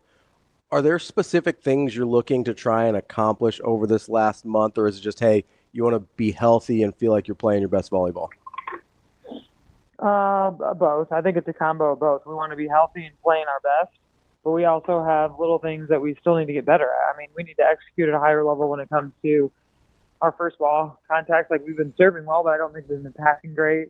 in transition, we need to take care of the ball better. So there's always little things, and executing scout and game plan because there's new personnel, people with added players, and so that is also always key. Trusting the game plan, getting at a high level, and making adjustments quick when we need to in match. Coach, appreciate the time as always. Good luck on Saturday when you're out there, and hopefully we will see you out there again soon. Yeah, let me know when you guys want to chit-chat about some March Madness.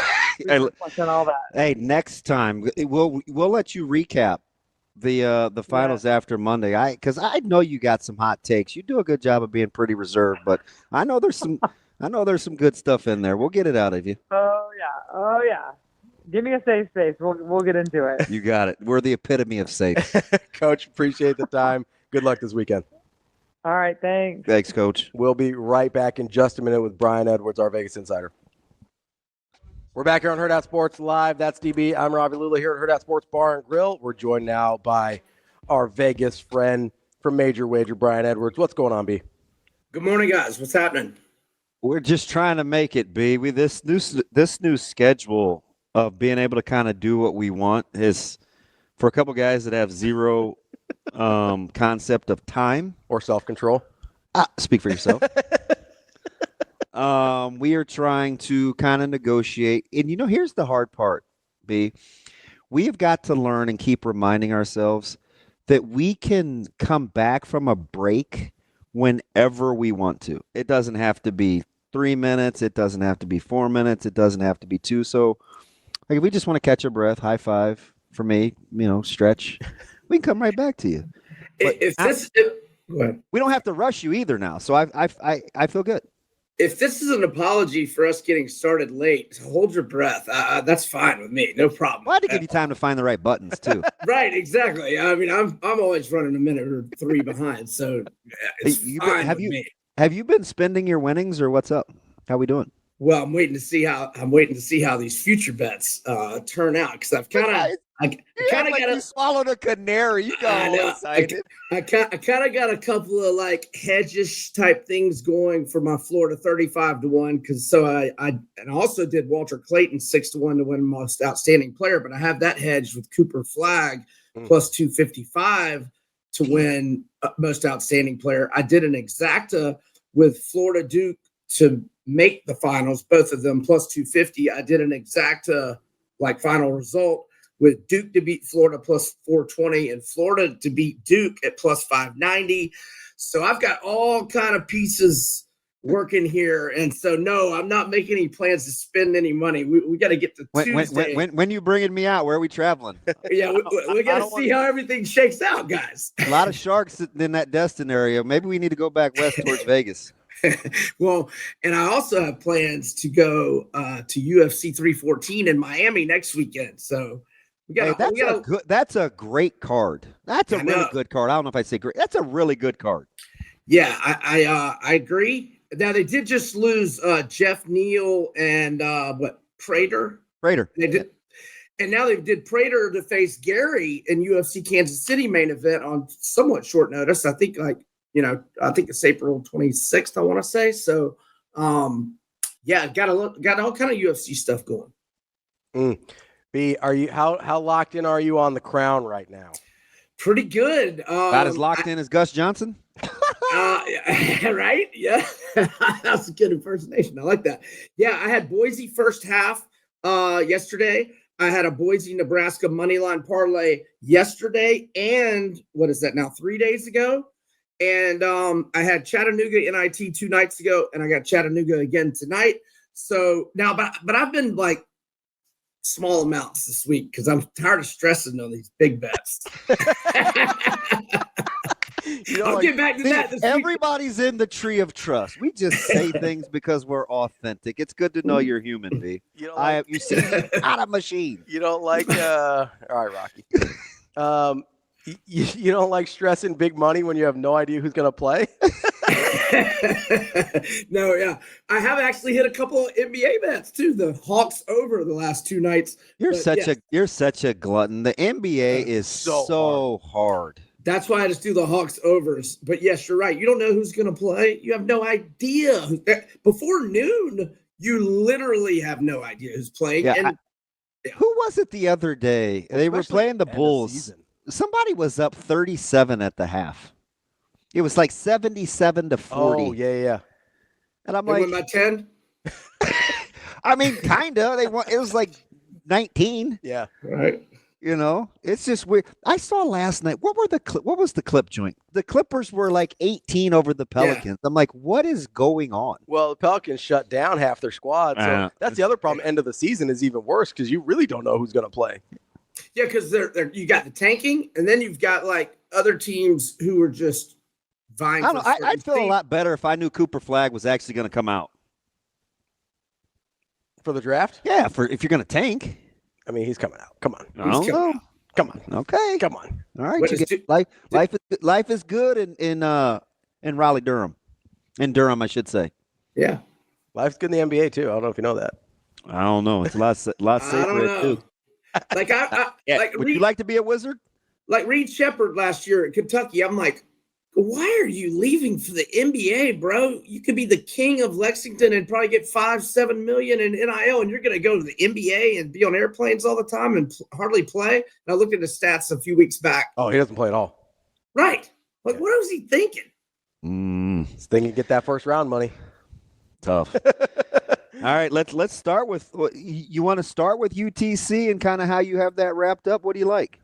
Yeah, so Chattanooga they're plus 3.5 or 4 to UC Irvine, and they have been their last 8 times as underdogs. They've won outright every time, including all 4 games in the NIT. If you go back to January 25th, the Mocs are 16-1 straight up, 14-3 against the spread. Their only outright loss in overtime to Furman.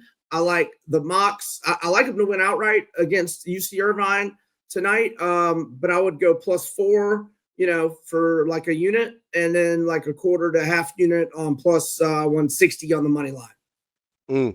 B, let's go over to some of these Final Four plays we got going on here. I know you're on your Gators. What are you playing? Yeah, so I like Florida minus 2.5. Now, personally, I'm not sure how much I'll be on them, just because, like I said, with all the futures and stuff, I'll probably be on them a little bit though. Depending, I want to see Broom some film on, is he limping with the ankle? Is the elbow bothering him? I kind of just want to see how he looks and if that affects the line. But the one that I really like, and I've already bet it no matter what, is Florida's team total. Now, it's been bouncing around from 80.5 to 81 to 81.5. And I point that out because I'm going to use a stat that they've scored at least 81 in 31 of their 38 games. Now, if the number's 81.5, that stat doesn't matter. But Florida scored at least 84 in 9 of its last 10 games. Ken Pom has them ranked second in the country in offensive efficiency. They're third in the nation in scoring, averaging 85.4 points per game. And they scored 90 at Auburn when Auburn was fully healthy and Elijah Martin was out with a hip pointer. So Florida team total over 80.5, 81 or 81.5 is my favorite play. And I like them minus 2.5. They're 11-3 against the spread as single-digit favorites. Now, I will say this. I'm not nearly as confident in my Gators as I was coming out of the SEC tournament. They look very vulnerable against UConn and Texas Tech. And to be honest, other than the first 12 minutes of the Norfolk State game, I agree. The last 5 minutes of the UConn game, the second half of the Maryland game, and the last 4 minutes of Texas Tech game, they look good. Other than that, they look very vulnerable, and they're not playing their best basketball, at least what they were playing SEC tourney in about a month prior to that. I told Ravi, I said, this isn't a hot take, but you could make the case that Florida is the only team that isn't playing like who they had been most of the year. Yeah, let's sleep. Is that good or bad, guys? Is that good or bad? Is it good that you're here without playing that great, or is it I don't know. I guess if you're going to play hero ball and it's Clayton Jr., you'll take it. Good hero to have. Right. But it does get dicey a little bit with kind of how they sleepwalk for so long. And then all of a sudden he's like, yeah, I guess time to go. Time to hit the X button. And then he just kind of takes over. I don't know. It doesn't seem like a good way to make a living, but they're capable. But I mean, I guess I phrased that wrong. I meant to say, is it good that we're here and we're not even playing that good, and like, okay, now it's time to turn up, or is it bad that maybe we've lost a little confidence and maybe we're not playing good for a certain reason? I don't know. We'll see. That is the $1 million question. The other $1 million question is in the other Final Four game, Duke and Houston. Duke is a -4.5, -5, depends on where you see it. Favorite. What do you like in there? I like Duke -5. I mean, look, I love Houston's toughness, their rebounding, their defense, obviously, but I just don't think they're going to get enough buckets. I just don't think they're going to get enough buckets. I got to go with Duke here. And I don't know if y'all seen the hypotheticals, but I'll rip them off to you if you want to know them. Yeah. Duke -6.5 to Auburn, 153.5 in the finals. Auburn +202 money line. Houston -1.5 to Auburn, 138.5. Florida -1.5 to Houston, 143.5. And Duke -4.5 to Florida. Total 159.5. Florida +172 money line. B, this one's interesting. I still don't really believe the line. I said when the Crown lineup came out, Boise State was the best team, and the tournament they get Nebraska. Were you surprised to see it's only 1.5? That looks awfully suspicious for a team in Boise that I think is considerably better. Yeah, I like Boise here. I'm not shocked that it's that. I mean, I was thinking more like 2.5, 3. Now, I will say Bet Online is the only book that I see up. I don't know if y'all see any other books up. I don't have yeah, the other books could come in at 3 or 4. I mean, who knows? Bet Online's got 1.5. I like Boise there, but they've both been good to me this week. I think Nebraska's playing pretty good, and Bryce Williams is obviously their second halves, especially. Yeah. Yes. Yeah. That had me scared to bet them in the first half, but I could have should have yesterday because they have been slow. And I'm like, well, if they go slow again, I'll just get them live at a better number. So all I did with Nebraska was the money line parlay, but the first leg it hit. So it worked out. And apparently Villanova likes the fact that they're getting a new coach because they look like a functional basketball team. What do you like with Nova? Yeah, I'm just going to go Cincinnati and Nova money line parlay, and I don't know the exact price. I just know I plugged it in at 100 and I get 95. So a slight minus. You chunky. Let me just play with the numbers. That's our guy, Brian Edwards, Vegas Insider, Major Wager. We appreciate it, B. We'll talk to you next week. Thanks, guys. Y'all have a good weekend. Thanks, B. Coming up next, we got the only Michael Bruntz, Husker 24/7 here, Hurrdat Sports Live. Welcome back, Hurrdat Sports Live, presented by Central Federal Credit Union. That's DB. I'm Ravi Lulla here at Hurrdat Sports Bar and Grill. We are joined now by our Thursday friend, Michael Bruntz, Husker 24/7. Our Thursday friend. What's up, Bruntsy? Hello, Thursday friend. Hello, Thursday friends. What's going on? I mean, we could be friends other days too, but I kind of like that. Bruntz, I'm just going to ask you. I mean, you can talk me off this ledge, and it's Omaha, so I love Omaha, so I wasn't terribly upset about the outcome. I was cheering for a good outcome. But Ravi asked me a question in the first segment. I said, baseball's tricky because you can get hot, but typically your staff doesn't all of a sudden become somebody they haven't. Is this baseball team who they're going to be right now, Bruntz? Are you ready to say that halfway through the season? Yeah, I mean it's you got a half a season of data to go off of. Did we ever agree on that? We argued about that once. It's like David Fisdale. For data. Is it That's the data least. Is it data the or least data? surprising thing you guys have argued about that. I know, right? I know. Sorry. I don't have strong feelings about data and data. I do have strong feelings about GIF or GIF. All right, let's go with whatever you want to say, Bruntz. I once listened to two people I was traveling with argue for over an hour about whether the last stop of a bus stop counts as a stop. So it was like we got 12. I wasn't involved. I was beyond annoyed. So it was like, do we have 12 stops or 13? An hour? At least. I feel a lot better about arguing about Patino and RJ Lewis for 2 days. I feel vindicated. So here's your homework: is to consider whether or not the last stop of a train or bus constitutes a stop. I am of the school that it does, because the bus is stopping. But okay, I so digress. not to Yeah. derail this thing, but No pun intended. what's the argument that it doesn't count as a stop I don't- since you are physically stopped? And how come you're not bus My eyes just rolling glazed who you were over, and I arguing with? It has to be a couple of your colleagues. This is Schaefer and Christopherson. It's for got to sure. be.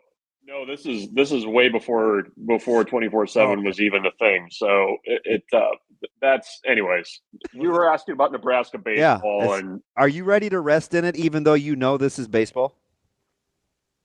well, I mean, it's an inconsistent team, and that's kind of the kind of where they're at. And I mean, you've got wins over Vanderbilt. You won a series over the number 5 team in the country, and then you think maybe you have a chance to gain some momentum and come out and just look completely inept on the mound. So, I mean, the pitching has kind of been what it is. I mean, I think the weekends you feel okay with Walsh, and even when the bats were struggling and that was getting the bulk of the attention. I mean, the bullpen has not been great. The strikeout numbers and the strikeout to walk numbers from last year have been down. That's not new, but it gets magnified in the midweeks when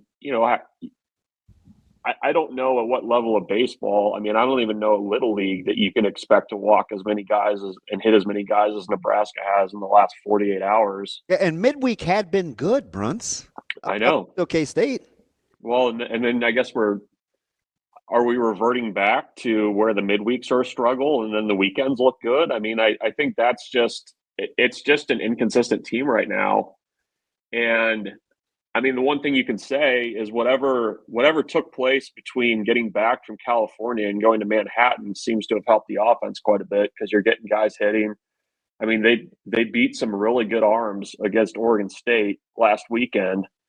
And, they had 16 hits last night. You didn't get the hits late when you needed them. But, I mean, it's hard to put those 2 losses at the feet of the offense, given how – I mean, against Creighton, you have your starting pitcher go a third of an inning. Like, it's tough. And you kind of saw the kind of rock tumbling down the hill. I mean, when you have a guy on Tuesday that goes a third of an inning, it forces everybody else to have to pitch earlier than what you had planned.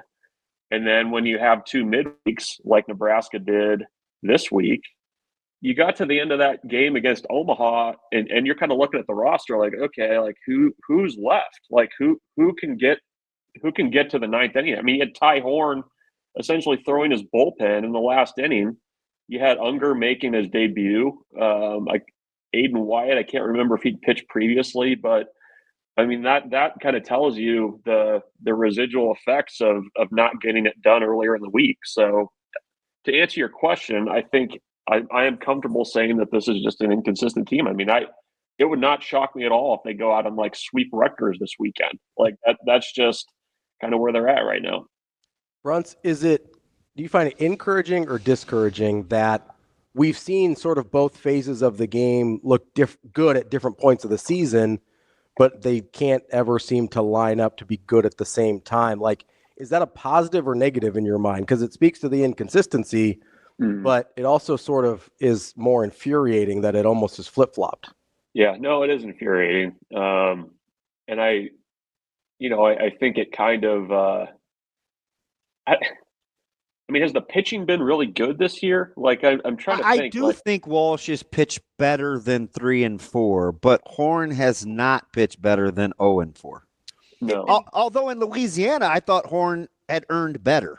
That's been the one game that you would point to, I think, with him, where it's like he should have won that game, given a normal offensive performance. So I don't know. I mean, it's a team right now that if you're a coach and you're trying to push buttons, I don't know what the button is to push now. Like after that Creighton game, you had They had a really long meeting in the dugout. I mean, like, they didn't even go out into the outfield to talk post game, and it was a pointed conversation. And didn't really do much last night after that one. I mean, I think it's kind of to the point now where, like, whatever is going to happen, you got to kind of it needs to kind of come from the team. I think in some aspects. I mean, you need this veteran leadership that you thought you had to show up. And if you look at the roster, I mean, there are not a lot of guys that I would say are like mentality type guys who are kind of the for lack of a better word, the kind of red ass guys that are just going to get after guys and play hard. And I think that's been one thing that, that they've had to kind of figure out is who's the voice right now that you can kind of go to. Cause even, last year they had that, I think, in some of their better teams recently, they've had that. And I just don't know that, that there's kind of that leadership right now to kind of put their arms around guys or just really get after them and kind of, demand a higher level of play.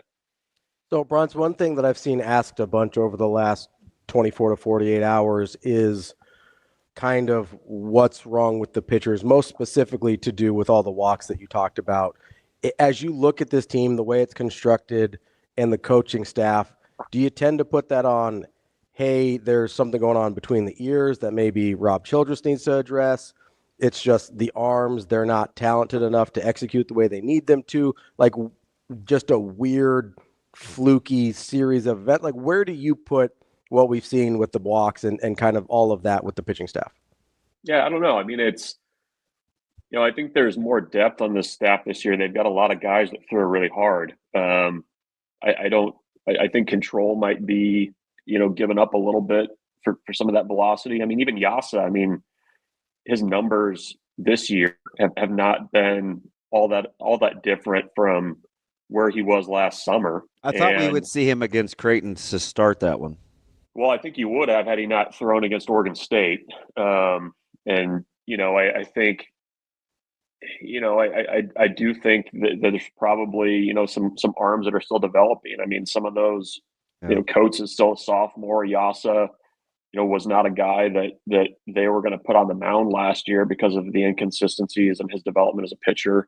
For guys like White and Unger, I mean, you're putting them out there in a pretty tough spot, to make their debuts. But, I think part of it's, competitiveness. Part of it's just throwing strike one. I mean, the number of times that Nebraska's pitched from behind or, has not been able to close the door on an inning. I mean, the 2-out hitting and inability to get off the field for Nebraska's pitchers. I mean, that was basically the story of the first half of the season was, the offense was not hitting well with 2 outs.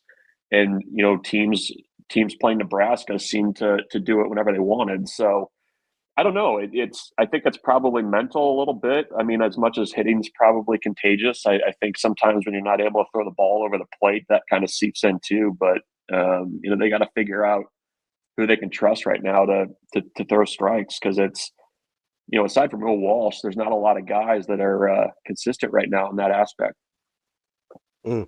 Bruntz, as we move on here from baseball, and I wanted to kind of get your thoughts on some of the press availability earlier in the week from the football staff. As you hear, I'm fascinated by sort of this dynamic between Phil Snow and John Butler and the way that John Butler talked about that on Tuesday. Did you have any major takeaways from the way that he described that relationship? Not really. I mean, I think they have a decent idea over there of kind of how they're actually going to do things and kind of what Phil Snow's role is going to be. I think John Butler sees him as a resource. I think that with the coming 105 roster cuts, I think there's a ton of value in somebody like Phil Snow to get younger players up to the level of, contributing early. And I think that's what his role is going to be. I mean, just lack of a better way of breaking it down. In some ways, he's almost kind of like the JV coach, and kind of working with young guys and also having the ability to walk around, help the special teams, different areas. So, John Butler was around last year when Phil Snow popped in November and was kind of taking a look under the hood with how things were going. So I think they can work fine together. And I don't.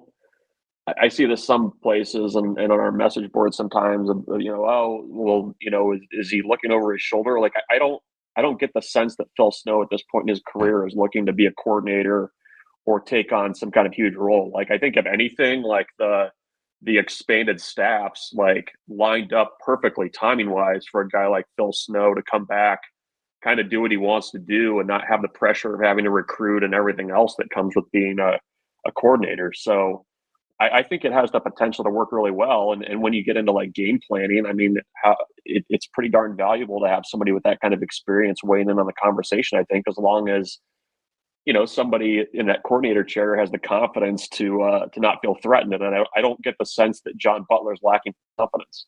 Yeah, that's a really good point because I kind of agree with you just watching from afar where Coach Butler is secure in what he does.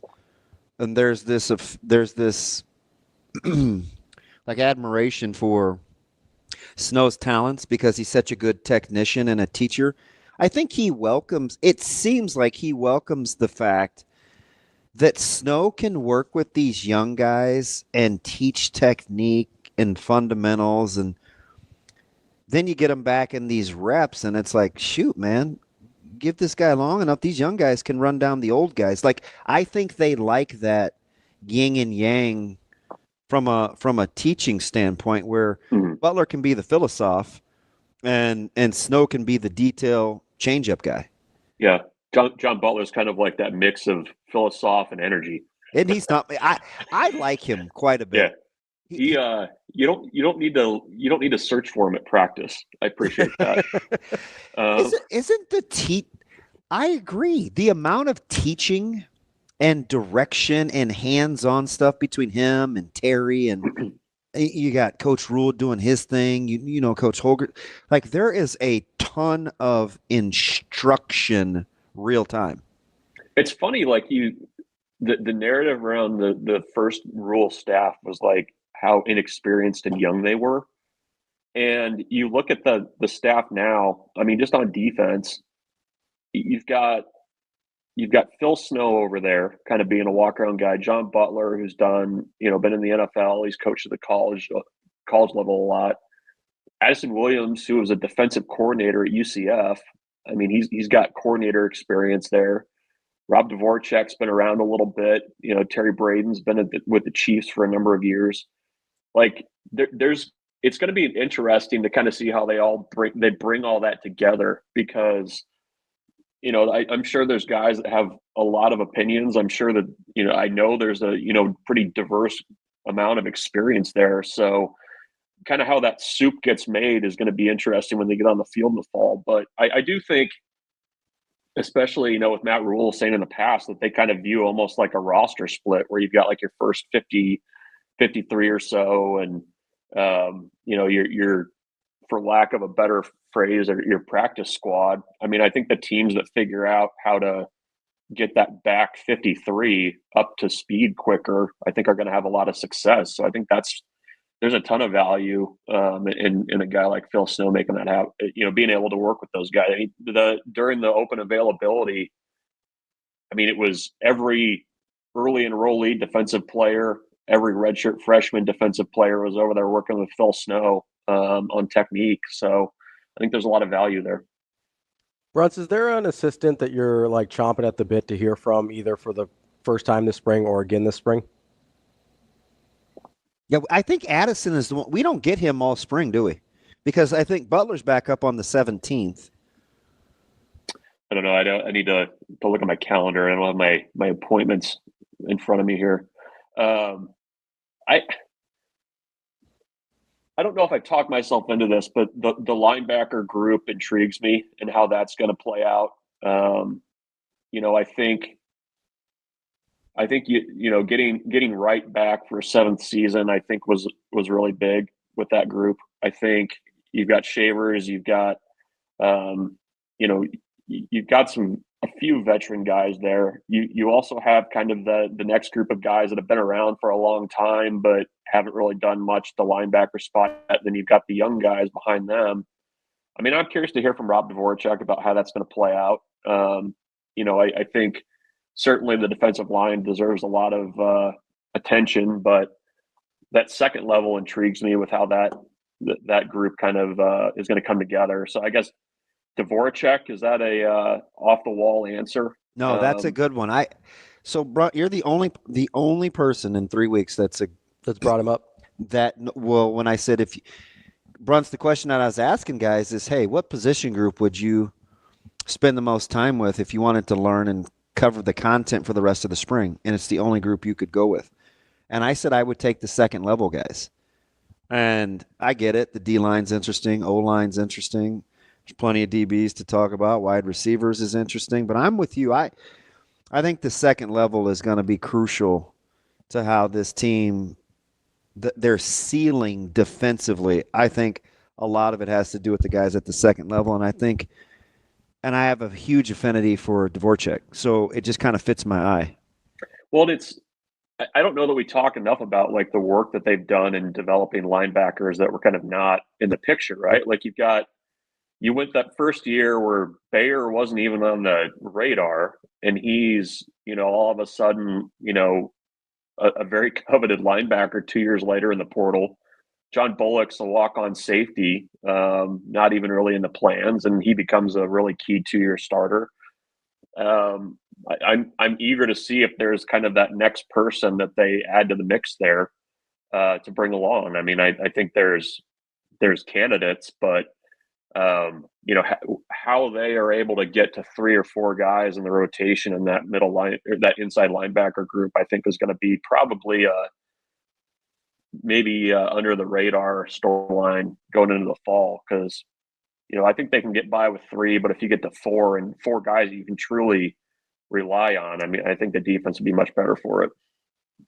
Bruntz, is there a position group that you are comfortable giving benefit of the doubt to yet? I am. With guys that hey, there's some unknowns, because you maybe sort of think of this with linebacker, right? Because I don't think any of us came in a couple years ago being like, oh man, John Bullock, that's our dude, or you know what I mean? So I'm just curious if there's a group that you're like, I know you like John Bullock. I'll give you credit. I don't think there's anybody else, or I'm curious if there's any other group, or maybe even that group that you're like, yeah, I think they're just going to be fine because I trust the guy running the room. Well, I think defensive back, they'll be okay because just the volume of guys there, there's going to be 5 guys that are going to come out of that mix, and I think you feel pretty good about. I think you feel good about the young guys in that group too, and I think we were talking about this on our podcast yesterday. I don't know that there's, I think we kind of get maybe a little lazy and say okay, well, they've got veterans at this group, so the veterans are going to be the guys in the fall. And I don't know that that's necessarily the case there. But I think with that group, when you have you've got a dedicated position coach, you've got a coordinator that's spending a lot of time with that group as well. And, I think they're going to be okay on the back end of that defense. I mean, I think they'll be fine. So I will give the benefit of the doubt to the defensive backs at this point. I obviously did not. I'm curious to know what you guys think, because I have one. I got one. Go ahead. You want to count to 3? Yeah. Hey, Bruntz, we're kids. Can you tell me about the job? You ready? 1, 2, 3. Tight ends. Line. I'm going with tight ends, Bruntz. They get the benefit of the doubt from me. Okay. Everybody has gotten better on Sat's watch. And I think it's a good group. He's got a good mix of old heads and a couple of newbies that he's got to work in. I'm going to give the tight ends the benefit of the doubt. Borkature got better. Lindenmeyer certainly got better. I'm going with tight ends. That's a good one. And nobody's going to think of him either. So that's why you like. That's why I like him. You know me, man. Gilligan. Offensive line, huh, Ravi? Yes, this goes back a couple years now. Sneaky good one. Where, I mean, he took the same guys last year, a lot of the same guys last year under Frost, first year under Rule. They looked dramatically different. They lost at one point 3 offensive line starters during the season that first year with Rule, and it didn't really seem to matter. He had guys ready to play and ready to go. He had to put in Gunnar Gatula before they wanted to and before they really thought he was physically going to be ready, and he was able to fill that gap and that hole. And I like the types of bodies he started to accumulate in that room. Outside of maybe running back, he's had, I think, the most difficult time in terms of dealing with consistent injuries on that offensive line or guys being unavailable, like with Mazuka last year, who was in and out and in and out. I think he's done a really, really good job, and there's not really a noticeable drop-off when he has to put different guys in there. He probably is going to get a lot more help from the play calling, too, I think. Like, that's probably be more in sync. Something I'm intrigued by going forward. So, good answers. All good answers, guys. There's no wrong answer in spring ball. Good job by us. I'm proud of us. Hey, let me get you out on this, Bruntz, just while we're on offensive line, because I kind of like that answer, too. I do think guys get better on Coach Raiola's watch. How many guys, let's say, I'm not even going to count Teddy and Turner. Does it seem like, what's a number of guys that you've either seen play or you think can play that this offensive line will be able to trot out there? I have one in my head, not counting Turner and Teddy. I have one in my head, and it seems high. Is my total number is 10 minus 2, which is 8? Is that a good? I feel number? safe because I said 7. Yeah. Doesn't that 7 seem super safe? Yeah, I mean they've got a lot of guys, and they've got a lot of guys that have been around. Like, I think there's a pool of guys that are going to be interesting. And is Sledge in that group for you? Yes. Okay. Yes. Ravi got to 10. I think I'm at 10. So actually 12? Yeah. Not counting Teddy and Turner? Yeah, I think I'm at 10. Now I'm projecting on a couple, but who? Like Tamua. Oh, I didn't count him. And Bricks. Didn't count him. So I'm projecting on a couple. But okay. 8 I feel good about. And then 8 that I feel good about that I've seen something from. 10 that I feel good about. And then 12 if you count the other 2 guys. I am going to – Tamu, he looks fantastic. And he seems confident. Yeah. He looks good. You know what? I'm not mad over that. I just haven't seen him play, so I can't. Right. Like I said, I'm projecting on a couple, but I think I would have been projecting last year if I said I thought Gunnar Gatula could play too, right? So I think there's probably a couple guys we haven't seen yet that are ready to play. Yeah, you got Maciejczak, Latovsky, Justin Evans, Gatula, Pritchett, Rocco, Justin Evans. Did you say Lutovsky? I did. And that's a safe 7. Yeah, 7 easy without projecting at all. And you didn't say so you got 9 with your other guys. And Sledge makes 8. Sledge makes 8. You got 10 with the 2 guys I said, and then 12 if you add in guys that are injury question marks. So here's the thing: before I take the full-fledged Kool-Aid plunge, I need somebody to. You stirring it up? Stirring it up. I need somebody to tell me that I'm not reaching. I don't think you are. I'm reaching a little. It seems like a high number. I think 8 is safe. I think 8 is a safe number. I really do. So, so neither one of you guys are going to talk me off of that? Well, I came up with a bigger number, right, so I can't talk listen, you off that of means it. you're invited to the Kool-Aid party? That means you're invited to the Kool-Aid party? Or to Team Kool-Aid? Is the Kool-Aid party is that like the pregame to the cookout, or you got to be careful. I got to have a cookout. You got to be careful getting a bunch of people together and drinking Kool-Aid. You got to be careful of that. That's our guy, Michael Bruntz, Husker 24/7. Bruntz, we appreciate it as always. We'll talk to you next week. Thanks, you guys. Yep, bye. Jessica Coody from Husker Sports Network coming up next here on Hurrdat Sports Live. We're back here on Hurrdat Sports Live. That's DB. I'm Ravi Lulla here at Hurrdat Sports Bar and Grill. We are joined now by Jessica Coody from the Huskers Radio Network. Jess, how are you this morning? Oh, I think we're on mute. You got to unmute. Is that OKC? I think you're muted, Jess. Do we have her? Shane. Can you hear me? Nope, there she is. There you go. See, it's usually me screwing up. That's what you get. Oh, now she's back muted. Uh-oh. Shane, is this us? No, we just heard her. There we go. There we go. You got me? Yeah. No, wait a minute. So what happened? Because I want to be able to give you a hard time. Okay. No, listen, I actually can follow directions and know technology. I had my headset on. I'm just not familiar with StreamYard. So I went into the settings and put in my headset mic, but you still weren't hearing me. So then I just unplugged the headset. So okay, so what is it? Myself. Okay, so what is it that we use? StreamYard. Well, no. You're on StreamYard. See, Jess, don't ride with this guy. We're on the same team. Don't be a Ravi fan. What do you and I use when you send me the links? Oh, for Huskers Radio, we have a thing called AirLink. Yeah, that's it. Oh, okay. Yeah. You think I would know?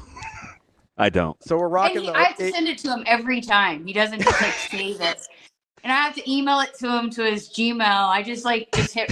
Luckily, it's right at the top of I just hit resend every time. So I found a better system because I know he's going to ask me for it, even though it's been the same thing for 4 years now. It's incredible. I admitted last week, I said, hey, the smarter, younger, hip people, that's how they send the links. I'm old and not very good with technology, so I prefer email. Because you're a texter. You'll text me the link. Most people that are as good with that stuff as you guys are use text. You'd think you could just copy the link and then email it to yourself if that's what you wanted. But no, I've got to text it and email it. But that's all right. Okay. Whatever we got to do for DB to get him on the air, we make it work. I'm going to go ahead and take this down right now. We're good there.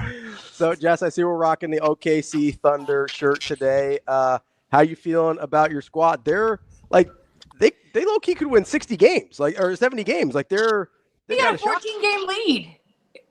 Western Conference.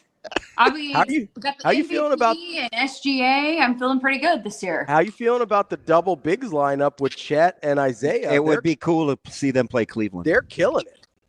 Yeah, I mean, they've got a lot of pieces. Sam Presti, there's a while there where what are you doing? But then he managed to stockpile those draft picks. In 2018, we're sitting here, 2017, you're what are you doing? These picks we're not even going to see come to fruition for 25 years. And then 10 years later, here we are. He's managed to do it again. So and they're built for the long haul too. How about, yes, exactly.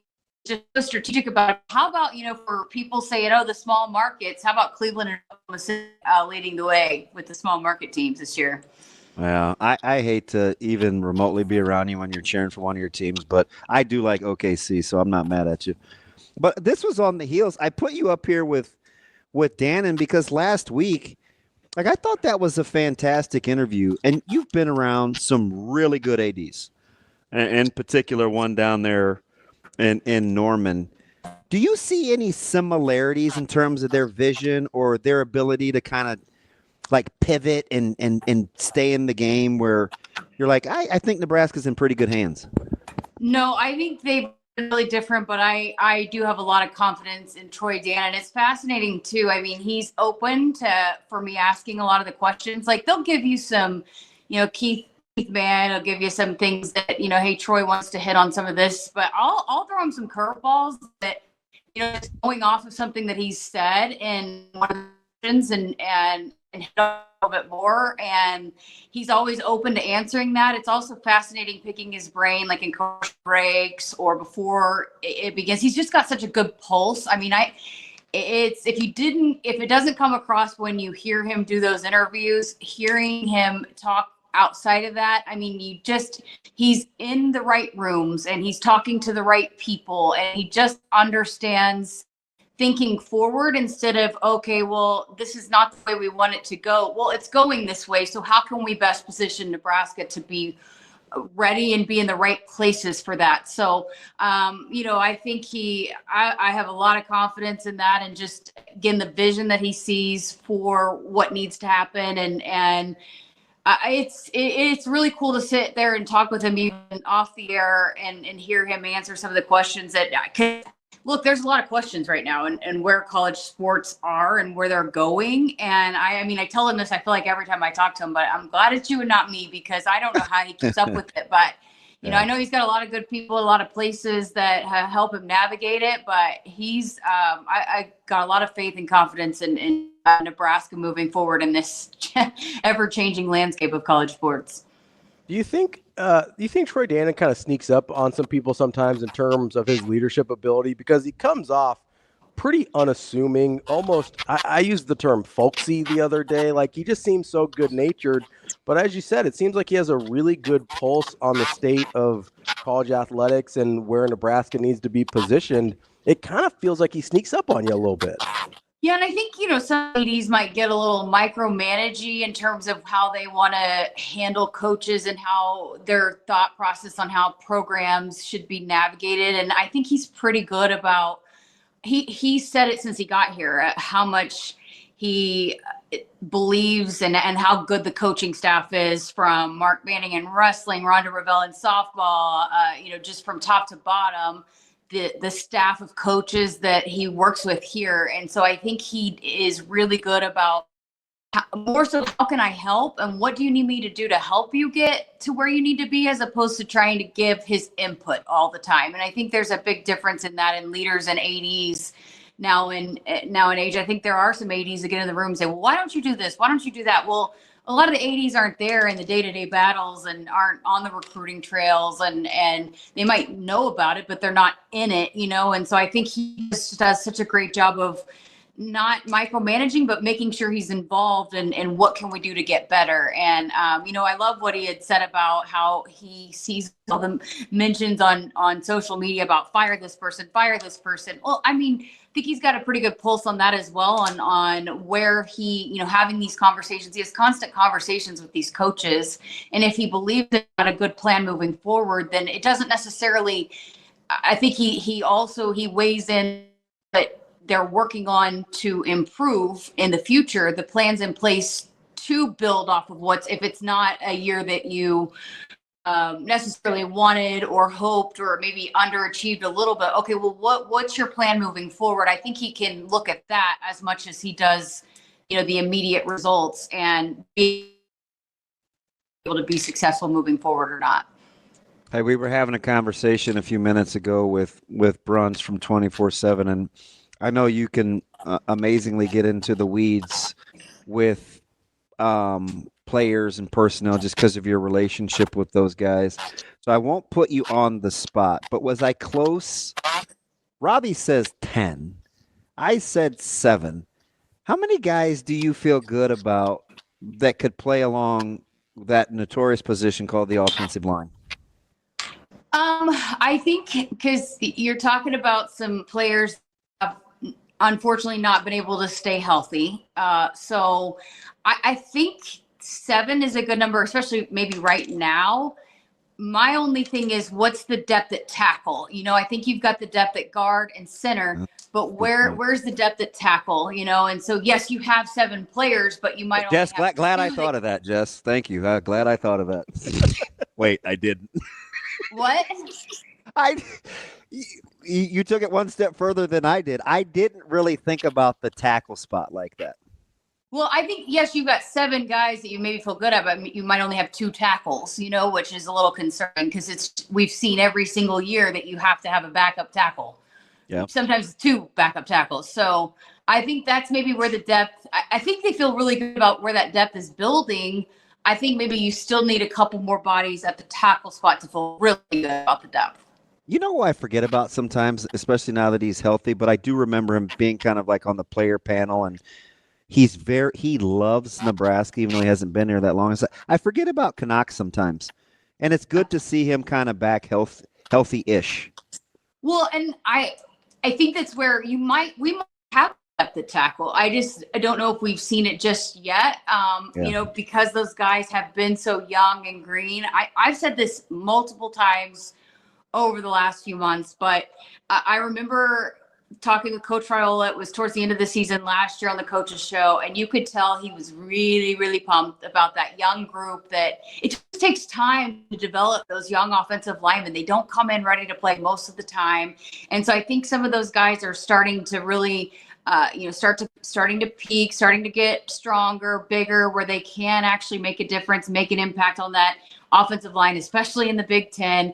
And then I heard, Dana Holgorsen say at the bowl game how unsolicited he brought up Coach Raiola and the young group of offensive linemen that he saw specifically during those bowl practices really come along. So I think you've got some young guys. I just don't think we necessarily have not seen it as much yet because we haven't seen it in games yet, but those guys get to see it in practice all the time. So yeah, I think there's a lot of those young guys that you in signing day a couple years ago, you're like, okay, where are they going to be? I think we're starting to maybe get to that point now where we're going to start seeing those guys emerge and actually compete for some of that playing time.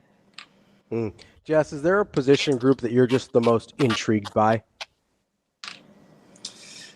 I know who some of your favorites are. Well, you're a little biased with the running backs, but maybe they don't intrigue you. Well, no, I've always loved the defensive line group, and I was was a big fan of Coach Knighton, but I am a big fan of Coach Braden. They might just step right in and carry on. I mean, just reload, right? I'm really big fan of that group. Riley Van Poppel's awesome. Cam Linhart, just that overall group. That even though there's some of those guys are leaving and have left, they're reloading with some guys that have been around and have been able to get to know a little bit, and you love their personalities, love chatting with them. So I'm still a big fan of the defensive line, and Coach Braden's awesome. He's still going to be fun to listen into. There's no doubt about it. I've said it all for the last couple of years. My favorite group to listen into on the sideline was the defensive line. I think that would probably be up there. I also think Coach Schwartz in the wide receiver room is going to be fun to listen into, hearing him chat with his guys. I probably will say, I heard you guys talking earlier about some of the position groups. I'm excited to see the wide receivers. I think they've got some guys in there that are actually going to be with Coach Holgorsen and this offense. People want to say it's the air raid. It's not the air raid, but there's no doubt he's going to throw the football, especially with Dylan. So I can't wait to see how that shakes out, who's going to emerge as being with Coach Holgorsen, as we've seen with his offenses from everywhere he's been. A lot of times there's 3 wide receivers that rack up a lot of stats. So I am intrigued to see which maybe 3 guys really emerge and carry the load. But I think they've got a lot of them in there and a lot of talent that they have to work with.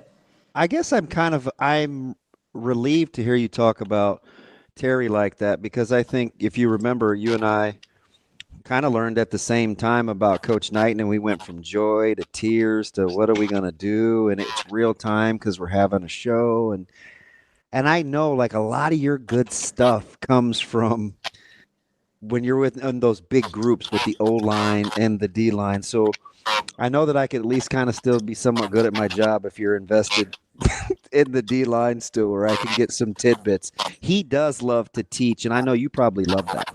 Yeah, he just is so joyful. I don't know. It's like he's so happy, and you could tell he's really happy to be here. And I ran into him the other day after practice, and he's just I don't know. He's a light, and so when I talked to Ty Robinson at Pro Day, he said that he goes, he's got a lot of personalities, but I think he's going to be equipped to handle them in that room. It's a fun room, and I think that's what Coach Knighton did so well, is he let them be them. And he heard that over and over again with those guys. He let them be them. There's a bunch of different guys from different walks of life, and they play differently. But, what the beautiful thing is getting them to come together despite their differences. And I think Coach Braden is along those same lines. He gets to know them, and he wants them to be them, and he wants them to, again, just the what I've talked to him and a little bit of that I've seen. I think he's going to be along those same lines of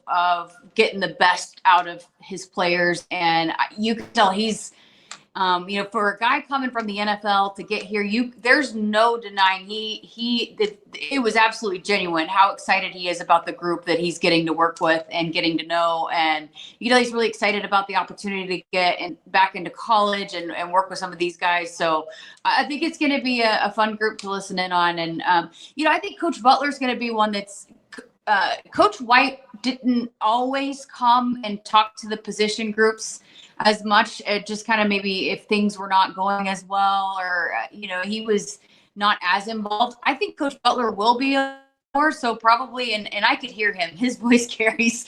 So some of those guys I can't always hear, but I could hear Coach Butler. So I'll be able to listen in on some of the input that he has. I think he's going to be involved. I think it's going to be a group effort. I love what he said in the presser the other day. I think he's one that's going to be open to hearing suggestions, and he knows he's got a lot of great coaches on his staff. That I think he's going to be open to hearing some of the input and them coming together as a team.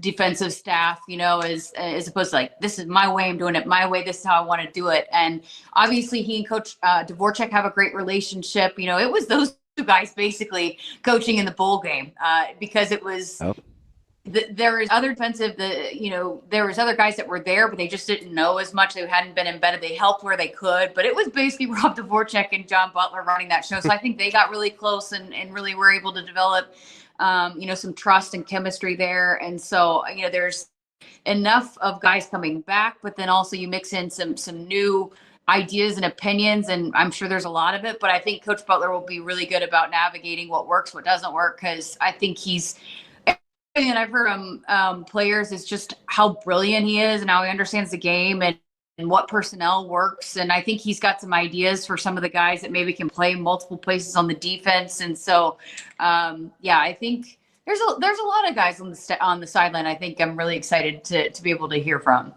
All right, I'm going to get you out of here on this because having worked with you for so long now, your preparation is incredible, whether it's game notes or potential storylines or what you may want to feature, to having 18 batteries extra. Like, how nervous are you, be honest, for how fluid the 26th could be? Oh, well, luckily I'm not as structured. Luckily I can roll with it. I think it's going to be a little bit,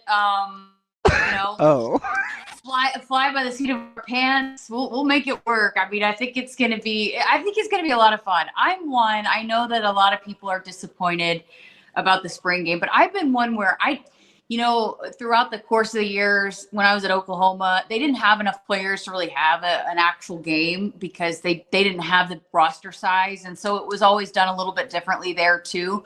But you don't always see much, and there's not really tackling on the quarterback, and a lot of the older guys don't play much. You're not going to see much of the plays and what it's actually going to be. It's very vanilla. So I'm excited about the mix-up. I think we're going to see some fun.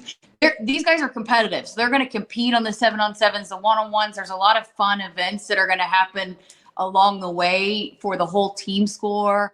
It's going to be a fun day, and so I'm actually excited about the change-up. We're going to roll with it. We'll see what we can do. It might be a little chaotic, but we'll make the most of it. I think it's gonna be fun. We're gonna be able to talk to a lot of different guys and get involved in the broadcast. Apparently yeah, I can't wait to be told what to do. That's gonna be awesome.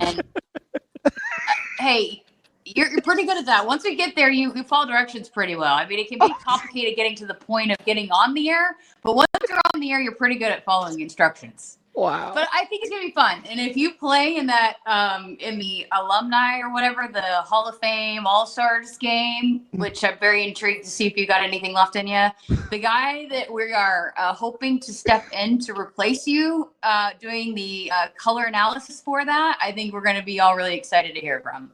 Oh, I can't stand you.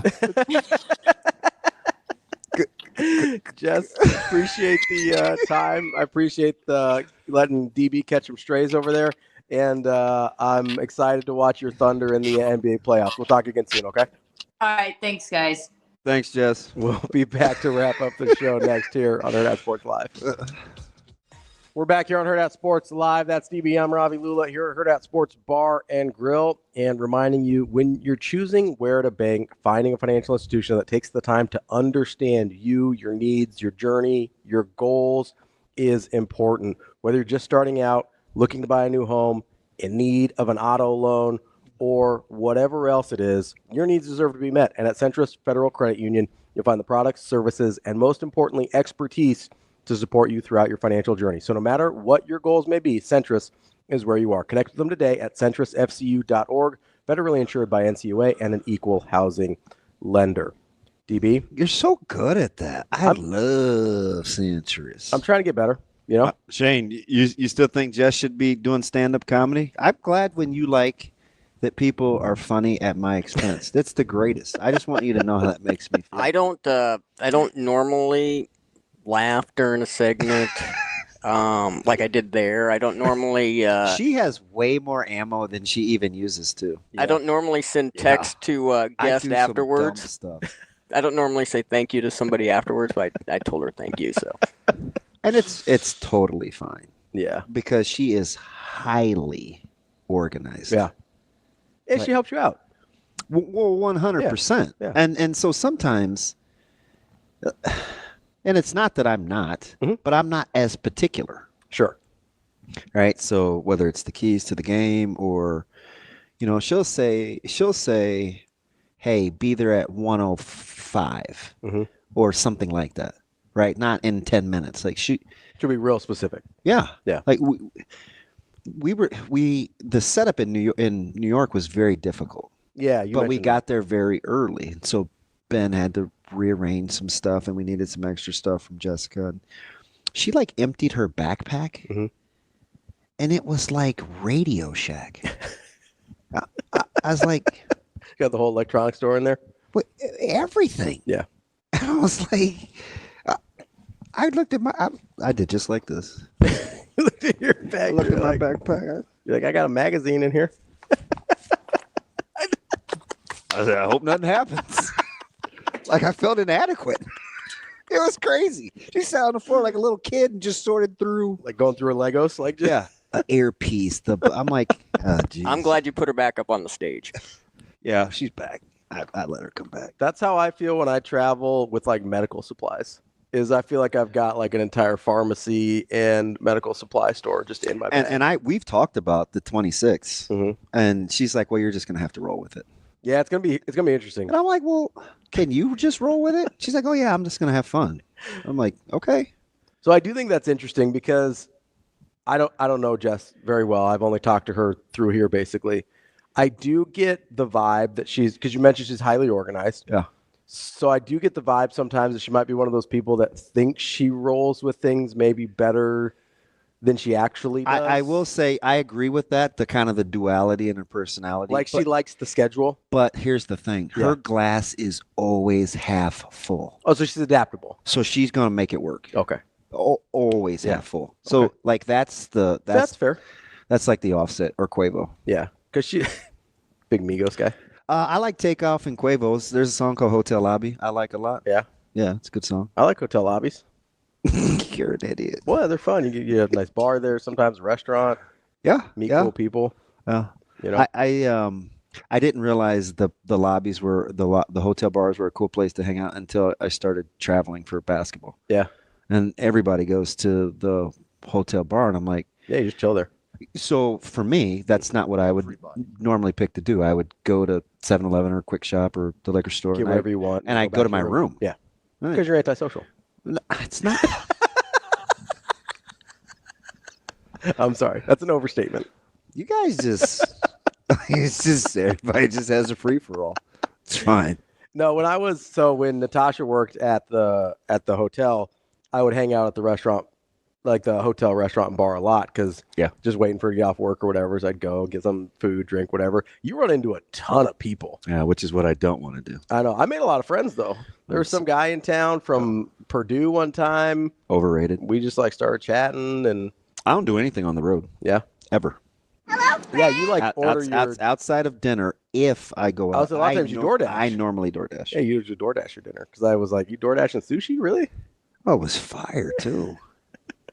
I don't like sushi once it's like transported. But it's New York. It was easy. Yeah, it's probably fine. But I'm just saying in general. Man, I'd knock that off. After you like take it out of the restaurant, sushi gets a little dicey for me. It's fine. I just don't like it as much. I feel like it's not as fresh. You got bad taste. Well, maybe. It's hard to say. You got any good or bad picks today? I got one good one. What do we got? We locked up the Brewers yesterday. I locked up Nebraska. You said I don't want to lock it up, but I'm telling you, I like it a lot. Yeah. And it almost, depending on when you got it, it almost didn't get home. I know. Because what did it close at? It got up to 10.5. Yeah. Which is crazy. And statistically, Nebraska had not been good as a... Yeah, they're bad. What was it against? What were they? 7 They or were more? 0-4 when they 0-4 straight up. So they had lost the game in their last 4 games where they had been 7-point or more favorites. That's damning. That is incredible. That's bad. I'm gonna double check and make sure. I think that's. Oh yeah, the stat was right. Yeah, the stat. No, I didn't know if it closed at a different number. The highest I saw was 10.5. It did close at 10.5. And it opened at 6.5. So we didn't even see the earliest. Yeah, when I told you, I was like 7.5. And it just kept going. It got to 8.5, but before the show was over. But apparently they were in Ed Cooley's locker room because even he didn't know who was playing. He's like, Malik Mack, and you guys pick 4 more. How about how you just dapped up the bench before the game started? He's like, hey, I'm Coach Cooley. Who are you? Coach Cooley, who are you? What's your name? All right, I'm going to call you Sport. You're Bud. Your son. Get in there. You know, like I don't. Yeah. Got home in extras with the Brewers. How they didn't score before that was almost criminal. Yeah. But we're going to go to the Bronx with the D-backs and your New York Yankees. Yes. DeMarinis' New York Yankees, not mine. Little Kelly and Carrasco who will take the bump for the Yanks. Take the Yanks. Lock it up. Ooh, who do you like today? Not a lock, but I want your opinion. Yeah. Houck versus Morton today, afternoon baseball for the Red Sox and Orioles. That's going to be a gem. That's a good matchup. That's a gem. I'll take. Oh, I don't like it. You want to take Morton, don't you? I like Boston. Okay. I like Boston. It's even money, so they're not sure what to do either. I like Boston there. All righty. Go your Red Sox. That's DB. I'm Ravi Lulla. We'll be back. Go someplace else after your morning. Go Sox. Hey, they won last night. 2-4, baby. We're back. More Hurrdat Sports Live tomorrow.